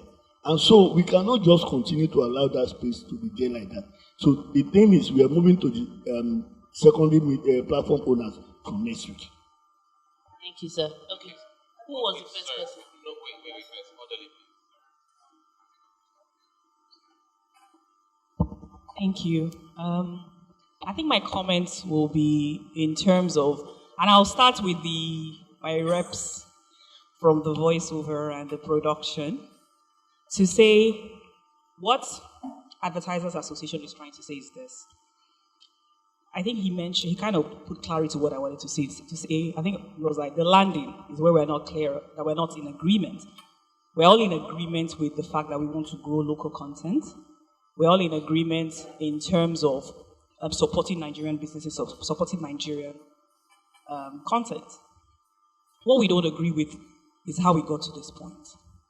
And when the DG said, oh, if there's a ban on one way, you're not taking one way. I don't think that analogy is really the same. What we're trying to say here is there's a critical group that has not been effectively researched in coming to the conclusion that the loss of advertising revenue is because of advertisers. Have we polled advertisers to say, why do you take your advertising businesses outside Nigeria? The responses I heard was comments from agencies to the DG, not from advertisers to the DG. So if you have a lull in consumer spend in general, even though you're doing a research, maybe you're going to the market, do you not think you should also poll the consumers to find out why they are not spending? I say that to say this. You see, all these projections we're making is on the premise that they will continue to advertise the way they've been advertising. Advertising is not mandatory. It's a business decision. So if you put all this and say, we want to create 1 billion, we want to do this, you have not spoken to advertisers to find out why they reduce their spend, to find out why they go out of the country. And knowing that you cannot force them to advertise, it brings all your plans falling down like a pack of cards. So what I will say, and what we've been saying, please bring advertisers to this conversation. What I hear is that the total fault is with advertisers. That cannot be true. Everybody in the ecosystem has a part to play in the decline. But all I've always heard is what advertisers did or they didn't do. What about agencies? What What about production outfits? What about even the voiceovers? What is their part in this conversation? That's what we need to know. Hi. So, dear DG, this question is for you. So, I needed clarity because you were saying something about NAFDAC in terms of like, oh, hi, my name is Valerie. Thank you. If you are advertising drug, food or drug, yes, before you approach us for approval of your advert, you must have collected from NAFDAC authority to advertise. Clearance from them. Because they regulate the technical aspect of it. We regulate the communication aspect. So coming to us, we will ask you, where is the NAFDAC certificate approving that this product can be advertised? So that is. When you say technical, right, that's where I'm having to come into. So, because some of the questions that or requirements from NAFDAC, and I'll give you an example, can be give me the contracts between give me a contract between the influencers or people that you have in your scripts. Does that make sense? So you have maybe an influencer in maybe your TV script or something that you've submitted to NAFDAC, and they will ask you for that contract that you have between you and the influencer. Okay, let me say this. NAFDAC does not have right to regulate advertising content. And that is what I stated in our law. So I'm going to say this again because So your dealing with NAFDAC should be purely on the issue of the drug. Thank you. Thank you very much, DG.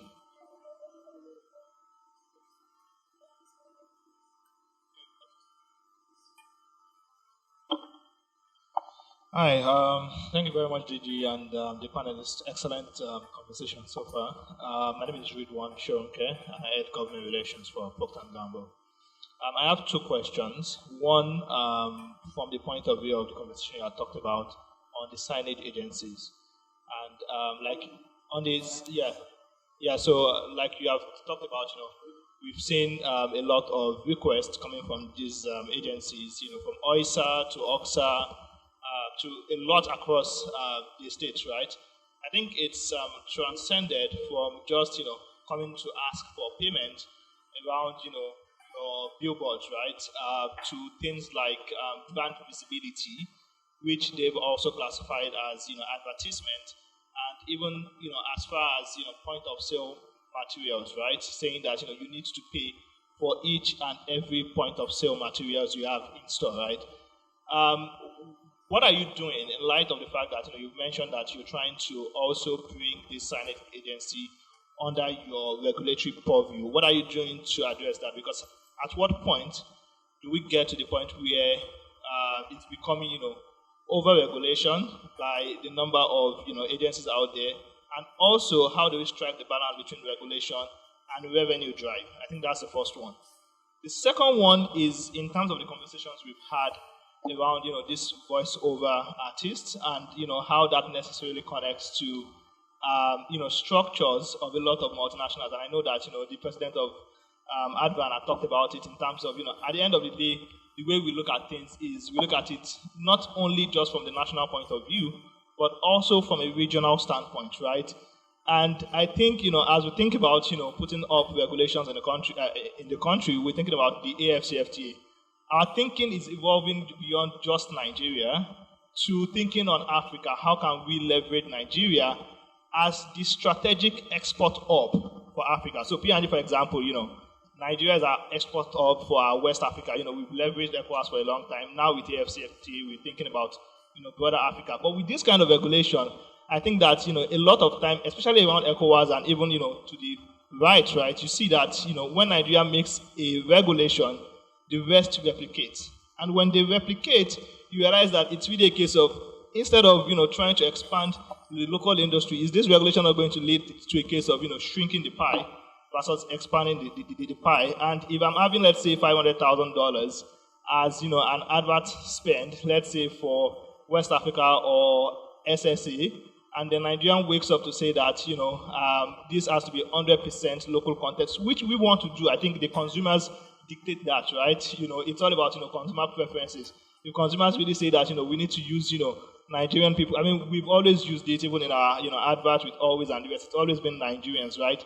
But at the end of the day, I think when it comes to, and this is me speaking as a Nigerian, when it comes to, African actors and African bosses, or even, our bosses, it's really a case of, I have just $500,000 for you. Maybe it's a case of you split this into two. Instead of you, thinking about 100K to Nigeria before, maybe, just cut it into 50K. Like the other person who asked the question mentioned, it's not going to be, a must at the end of the day. It's going to be about, how can I optimize my spend? So I think that's just the other question, how do we strike the balance? Okay. Ensuring 100% local content versus, probably just thinking about ensuring that we are also promoting exports from the Nigerian angle. Number one, the issue of state agencies. As it stands now, let me first explain. The state signage agency regulates structure. So on body long, for example, if you have 10 different out-of-home structures, the outdoor structures, they are to regulate each. Now, what we regulate is communication. When we give you approval to say this is an outdoor material, anywhere in Nigeria, you put that material, it is the same, it is approved. However, if you have 10 structures on body lawn, you go to airport, another 10 structures, LASA will come after you. That is how it is regulated. Because the function of structural regulation was initially for local governments. Before Lagos State started the signage agency, all the local government assigned their power to regulate to an agency created by the law.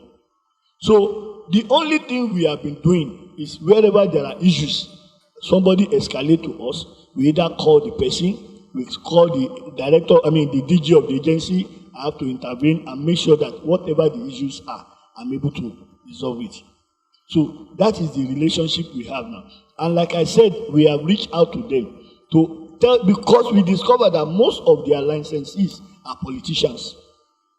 And so they don't have anything to do with advertising as a profession. So they are not licensed to do it. In their person, in their organization, both of them are not licensed. So it's illegal practice. That's why I say we are harvesting their list, their licenses list, and we're going to come after them. Now, on the issue of global, single market campaign, I was in Ghana recently, where I have to address the IAA conference on this issue and some other related issues. Now, let me tell you that we may not get everything 100%. We may not. But we are making efforts, and we will be better than where we were before we came here.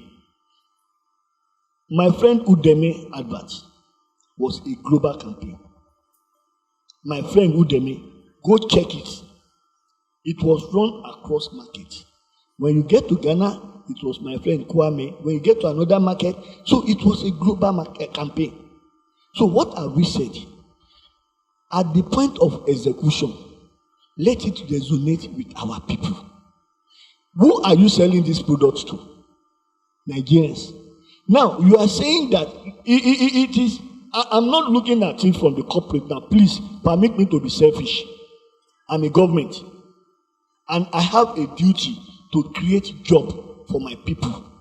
I have a duty to protect my people and make sure that they benefit from that ecosystem. Now, you are a multinational. You want to do one campaign and run it across market, meaning that you want to reduce your cost so that you can make more profit. But I'm saying to you that, look, even if you have to do that, come and do it here. So market does not have that law now.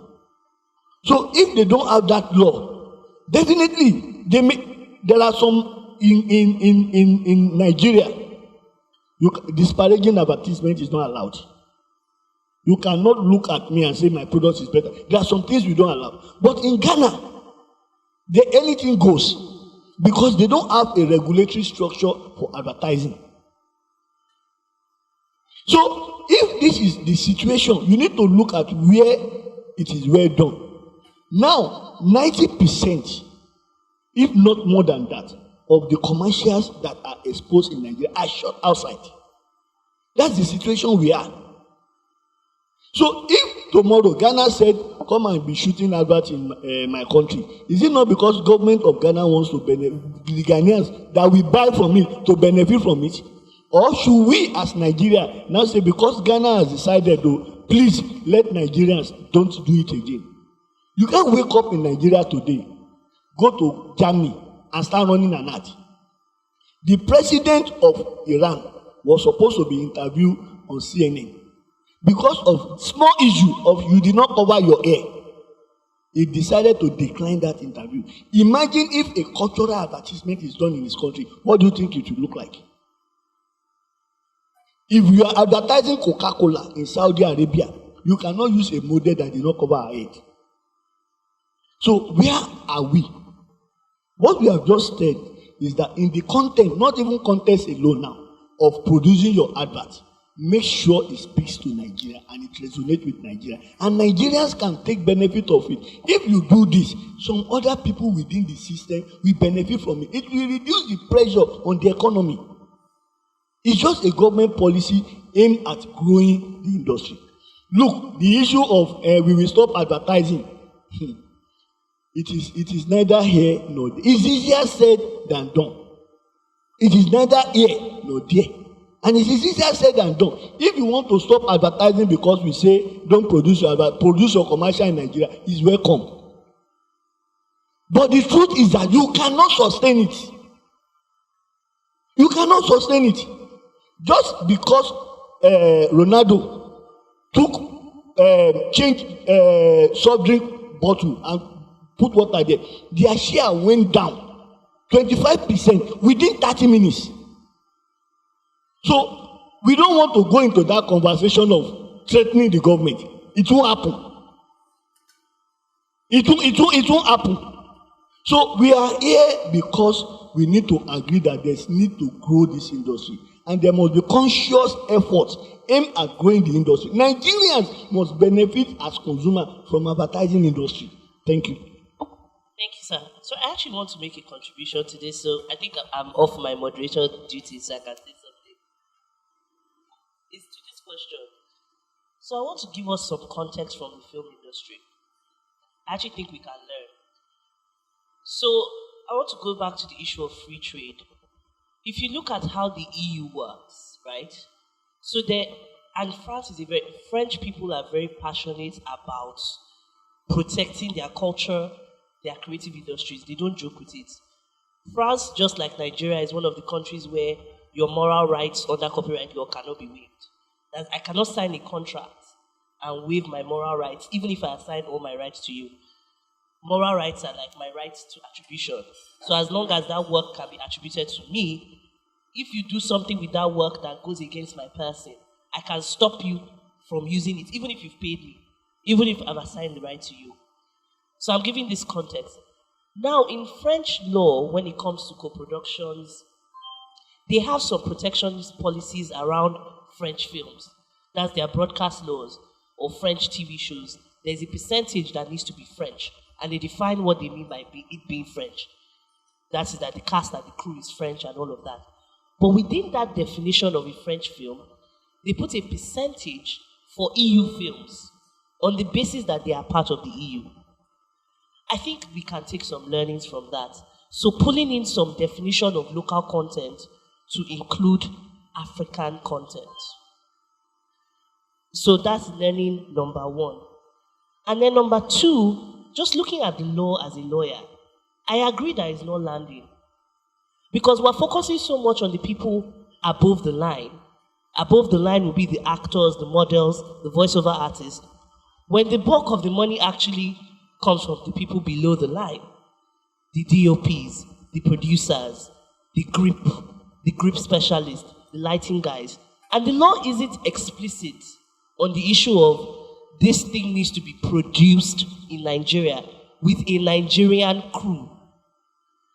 Canada, as an example, Canada has the misfortune of being right beside the US when it comes to their film industry.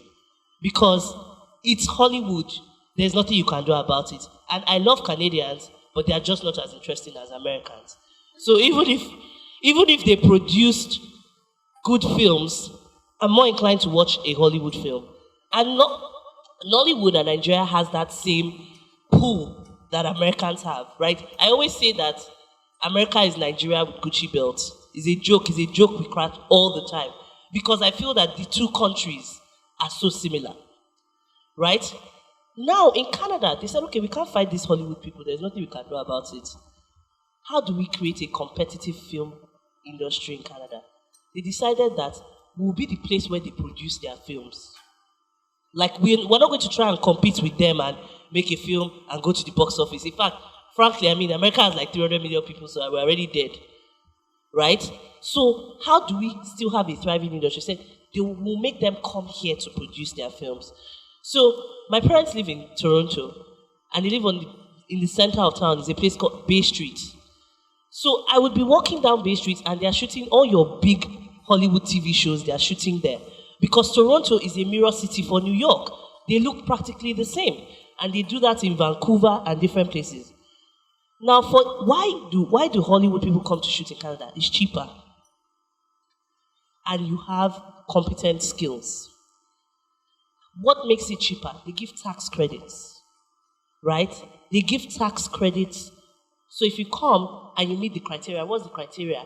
Your key cast and crew should be Nigerian. And they go further should be Canadian. And they go further to define it.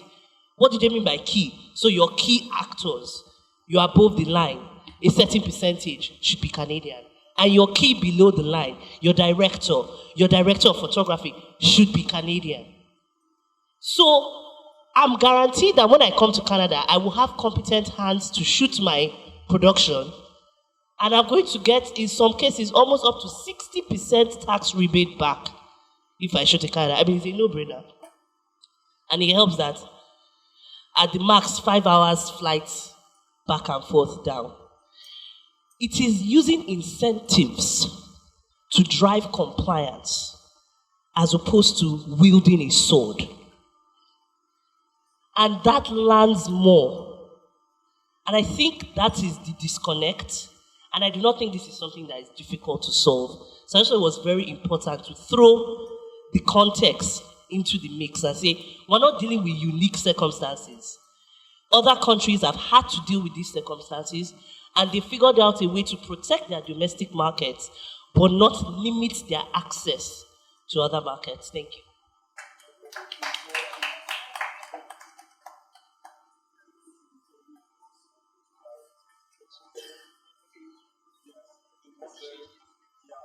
I think it's very important to also say that the production companies that make TV commercials and those that make film they don't have the same protocols. Not necessarily. The real problem here in Nigeria is that exactly what you're saying does not occur in this scenario. In South Africa, when Hollywood goes to shoot in South Africa, they get a 30% rebate. When we go to shoot TV commercials in Nigeria, in South Africa, we pay double. So exactly, it's not a parallel that works. The real reason we are a bit upset is that when you go to South Africa, South African production companies for TV commercials charge double, frankly, on every line item. They do not report the Nigerian business. They create special purpose vehicles for Nigerian business. There's so much to say. I just don't think it's the right environment to say it. They have production companies that do not pay taxes on Nigerian business. They have production companies that understand that, Nigerian business is only in cash.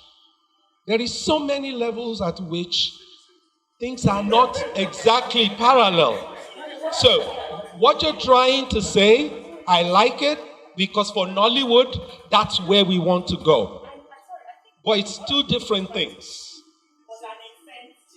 Good. Exactly the heart of what I am saying. You cannot incentivize TV commercial production. That's why South Africa does not.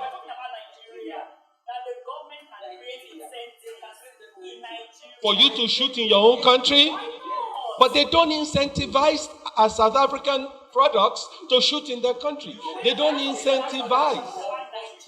You know why they charge you? Excuse me.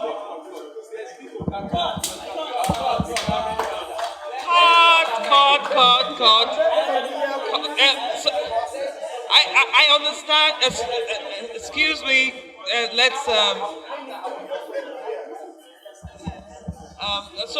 I understand the two sides. Excuse me. About 8 years ago, we had similar things. And then I was chairman of ASP. We had to sanction business. And it cut short the very glowing career of the marketing head. What I suspect the government is trying to do, I've studied the law, and I want everyone to listen. Otherwise, they go against him might look like an anti-economic sabotage. Article 145 of local government and local content talks about the basis to safeguard, enrich, strengthen the cultural, social, political, and economic fabric of Nigeria. And it states further, it says, Nigerian advertising practitioners, artists of equal, similar application or experience shall be given first consideration in any project, contract, or deal. My appeal is that let us continue the conversation. Let us not go confrontational because you cannot win the system. It's just not going to be possible. I was a victim then. About 20-something million was voted on my head. And some of my members are in this room. You cannot win. What I suspect is a concern of the global company, that is multinational, is the protection of the global brands. But we have what we call African feed. We have what we call local feed. So, like you said, the Udeme, my friend or something campaign was a global campaign, but with local adaptation. You cannot advertise to Nigerians and bring someone who speaks American slang to come and talk to us. You know, that's the sort of thing we're talking about. And if you are talking mid-Atlantic, you can use the likes of Segun Arinze and the rest. Our people speak very good English. You know, I've been in the industry for quite a long time. It's an appeal to whoever wants to confront the system. Don't look at ACON as federal government. It's not. ACON represents the interest of the advertising industry. It was sponsored originally by the advertising industry. It's you. You are just on this side now. You may be on the other side tomorrow. It's an appeal. It's an appeal, and I don't want us to overreact to this. Thank you very much.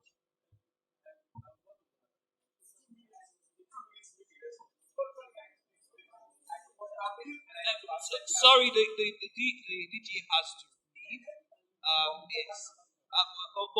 Thank you very much for your time. We need to take it. I was in Rwanda. Because I have an Access Bank account, I had peace of mind. Nigerian brands have left Nigeria. Anybody that is thinking Nigeria is an entity or a territory is not a Nigerian. I was in Rwanda and I was able to collect my money because Access Bank is in Rwanda. So when you talk about multinational brands, Nigerian brands are multinational brands.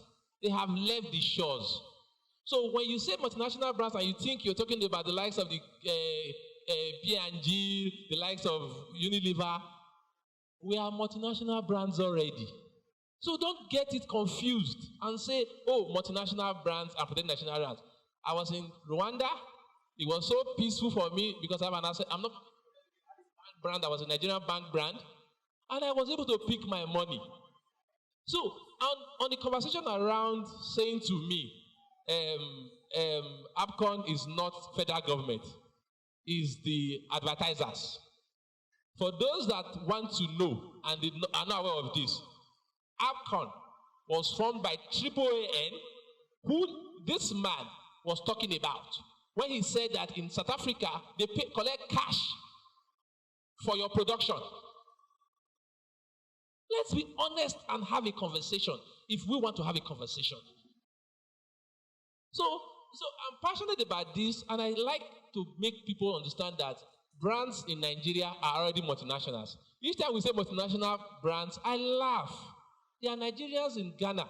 I talked about a company that owns, I repeat, the biggest media buyer in Ghana is a Nigerian company. It's also the biggest in Sierra Leone, owned fully by Nigerians.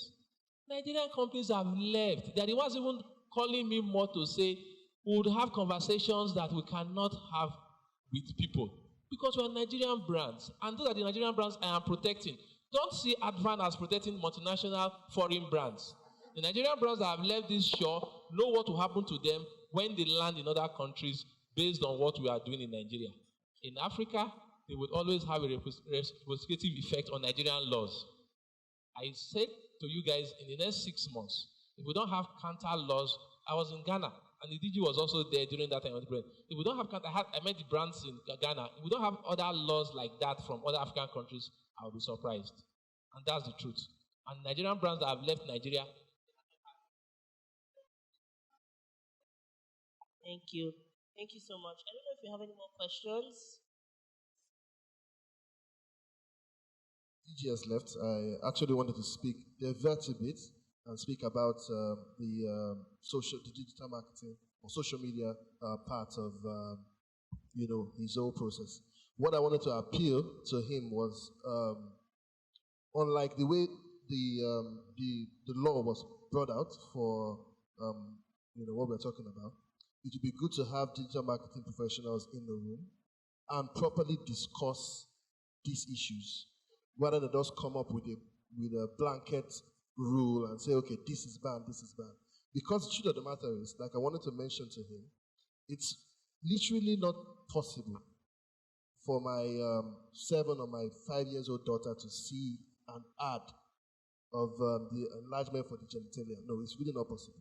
Why? Because her tablet that she has been restricted. Google has Google for Kids with age restrictions, right? We are the ones that don't know these things. If she picks up my phone and she's surfing the internet with my phone, most likely, yes, she would see, right? Like you said, you were seeing ads for, slimming down and all that stuff.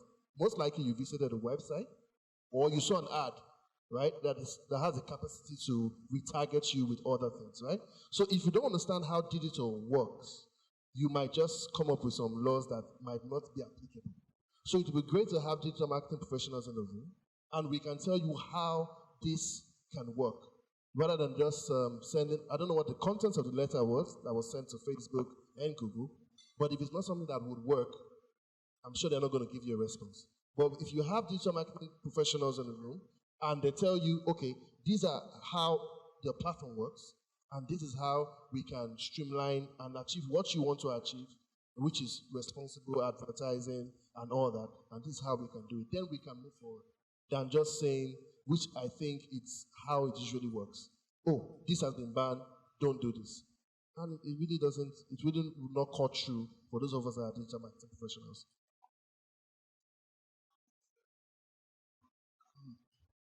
I think mine is more of a build. Sorry. And I think we're all looking at the same glass from different points. Critical and one golden line among all the conversation, passionate conversation, is that we want to move the industry forward. Right? And I think we should look more towards what are the blockades and take them out and put in the enablers. And you literally took the word out of my mouth. If you look at advertising in Western Europe and Eastern Europe, the East are not doing too well, right? But what they're trying to do is to use incentive. And I think across, it's almost like a universal best practice to use incentives to drive compliance than to probably be more restrictive. Even from most businesses, I mean, even in my current business, we have something we're chasing on. We have debt. And it will surprise you to say we get the distributors to pay quicker when we give them incentive than when we want to restrict their access to food through bank. So, in general, is to look at what are the blockades in the industry, in the ecosystem, take them out, put in the enablers, and let's accelerate the industry. Case in point about the voiceover artists and the rest, the issue doesn't lie primarily with advertisers. And I can tell you, it shocked me after I used an ambassador 4 years later to realize the agency did not pay him. And I paid the agency upfront, full amount. Okay? So let's all participants in the ecosystem sit down and say, what do we need to plug out? What carrots do we need to put in just so we can accelerate the industry? And I think we are having passionate conversation all about moving the advertising and the creative industry forward. I always summarize to say to my team that the reason why you have a brake in the car is not to stop the car from moving, but is to make the car accelerate, to enable you accelerate very fast and apply brake where you need to apply for your own safety. And I think my thoughts are more in that direction and more restrictive. Thank you so much. So I think I'll call on Mrs. Olile to. Final. Sorry. I was waiting patiently to wrap it all up, but that's fine. So first, let's give thanks to Margaret and the team, for hosting us. I'm using the word us because I think I qualified to say us because I sat here with ADVAN because having been ADVAN for many years, having also served, and I hope my brother is listening, I'm saying having been ADVAN for many years, also have managed what we call the multinational global branch with some of the challenges, and I know those restrictions very well without taking our time. Also having crossed, even while I was ADVAN, I was very involved with the industry in terms of the regulator. So I was on ASP for many years. So I wear the hat of ADVAN in ASP to say, no, this should go. So I think what's missing, and it's been missing for some time now, and Femi Odugbemi alluded to it a bit, to say the spirit. Something went wrong in the entire process. We are here because ADVAN rightly feels so to say, look, I spend the money, which is the truth. I have issues with some of the inefficiencies, within the practice itself and some of the, correct. But at the same time, we are currently here as a nation, and national interest is staring at us. We need to defend our own. We need to protect our own. We leave your ADVAN tomorrow, we'll come to the industry. You're going to be like me someday. We come from industry, we come back to, it's just, so I think fundamentally, if we first and foremost settle in our minds that, look, we have a goal, we put that on the table. Next thing is operation, and I think everybody's open to that. But I want to counsel ADVAN, my sincere counsel. I think ADVAN should sit back again. And when I say ADVAN sit back, you need to commit time to this. I know it's crazy as ADVAN, you're busy. I'm sure you left here today, your briefs and your bags. You're going to start working in the car. You're going to work late. You're busy. ADVAN people are 24/7. So most times we don't have sufficient time to sit back and do what we do for brands. From a strategic point of view, if we pull down all the issues, we can alienate them. The global brands, the global organizations, they are there. Conglomerates are there. The locals are there. The SMEs are there. We can look at those verticals and say, okay, ACON, this is it. You use the word incentive. Yeah, for lack of better word, incentive. So say, look, for this to work, because of 1, 2, 3 constraints, and they are the big spenders, you need to give us this window. 1, 2, 3, 4. Simple. And I've heard him say, I've heard Dr. Fadolapo say one or twice, he said something, and I wrote, he said, it's not 100%. We can go back to these people. That's what we should do. I think we should put the points together and the facts are not, including the digital, my brother from Google, well spoken. Let's meet outside. Let's pull the point and say, for this to be, because of 1, 2, 3, we want 1, 2, 3. And I'm sure Akon is going to shift. Let's cross. Let's make a move. Let's go beyond this space. The interactions haven't been there like they ought to be. That's the point. And I think that's why Akon is angry. Thank you so much, man. And I say it's interesting. Thank you. And interesting because I mean I do a lot of work in film and in music, and it's basically the same. In fact, if it's a film, chairs would have been thrown by now. You see, people are very civil here. And so the problems are all the same across board. And then sort of being in my position and percolating through all this creativity, you also see the synergies. So for instance, if you look at like what's happening in film now, so I don't know if you know about the African International Film Festival. It's coming up. So we always do a training session or a panel. This year we're doing a panel. What are we talking about? Standardization of contracts. Something that exists in other countries where the big guilds agree on master terms between themselves so that one-on-one contracting is clear. Minimum rates have been set. Minimum terms have been set. All you're doing is based on if you are dealing with a bigger star or a more professional, then you can do them a little bit more. And it directly affects advertising. Because what you're actually doing is professionalizing that sector, which would because I mean one of the arguments that have been used about why business is going abroad is, well, do you have professional production houses here? But if the film and television industry structures and becomes more professional, it directly impacts this. So we're sitting sort of in our firm in the middle of all these conversations, and we're the ones drafting those master agreements. We're the ones driving the conversation because we understand. So I'm giving this example to say that whilst ADVAN, your core work is to be professionals and service your clients, you can also engage other professionals to help you do this thinking and put those documents together and front face, right? And I just thought to give that as another way to solve that problem. Mrs. Olele.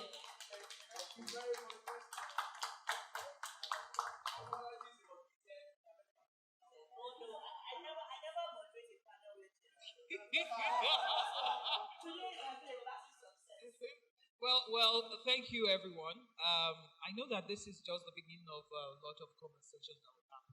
I mean, I just like Anna said, I've been on different sides. I was once on the advertising standards panel myself for several years with Anna.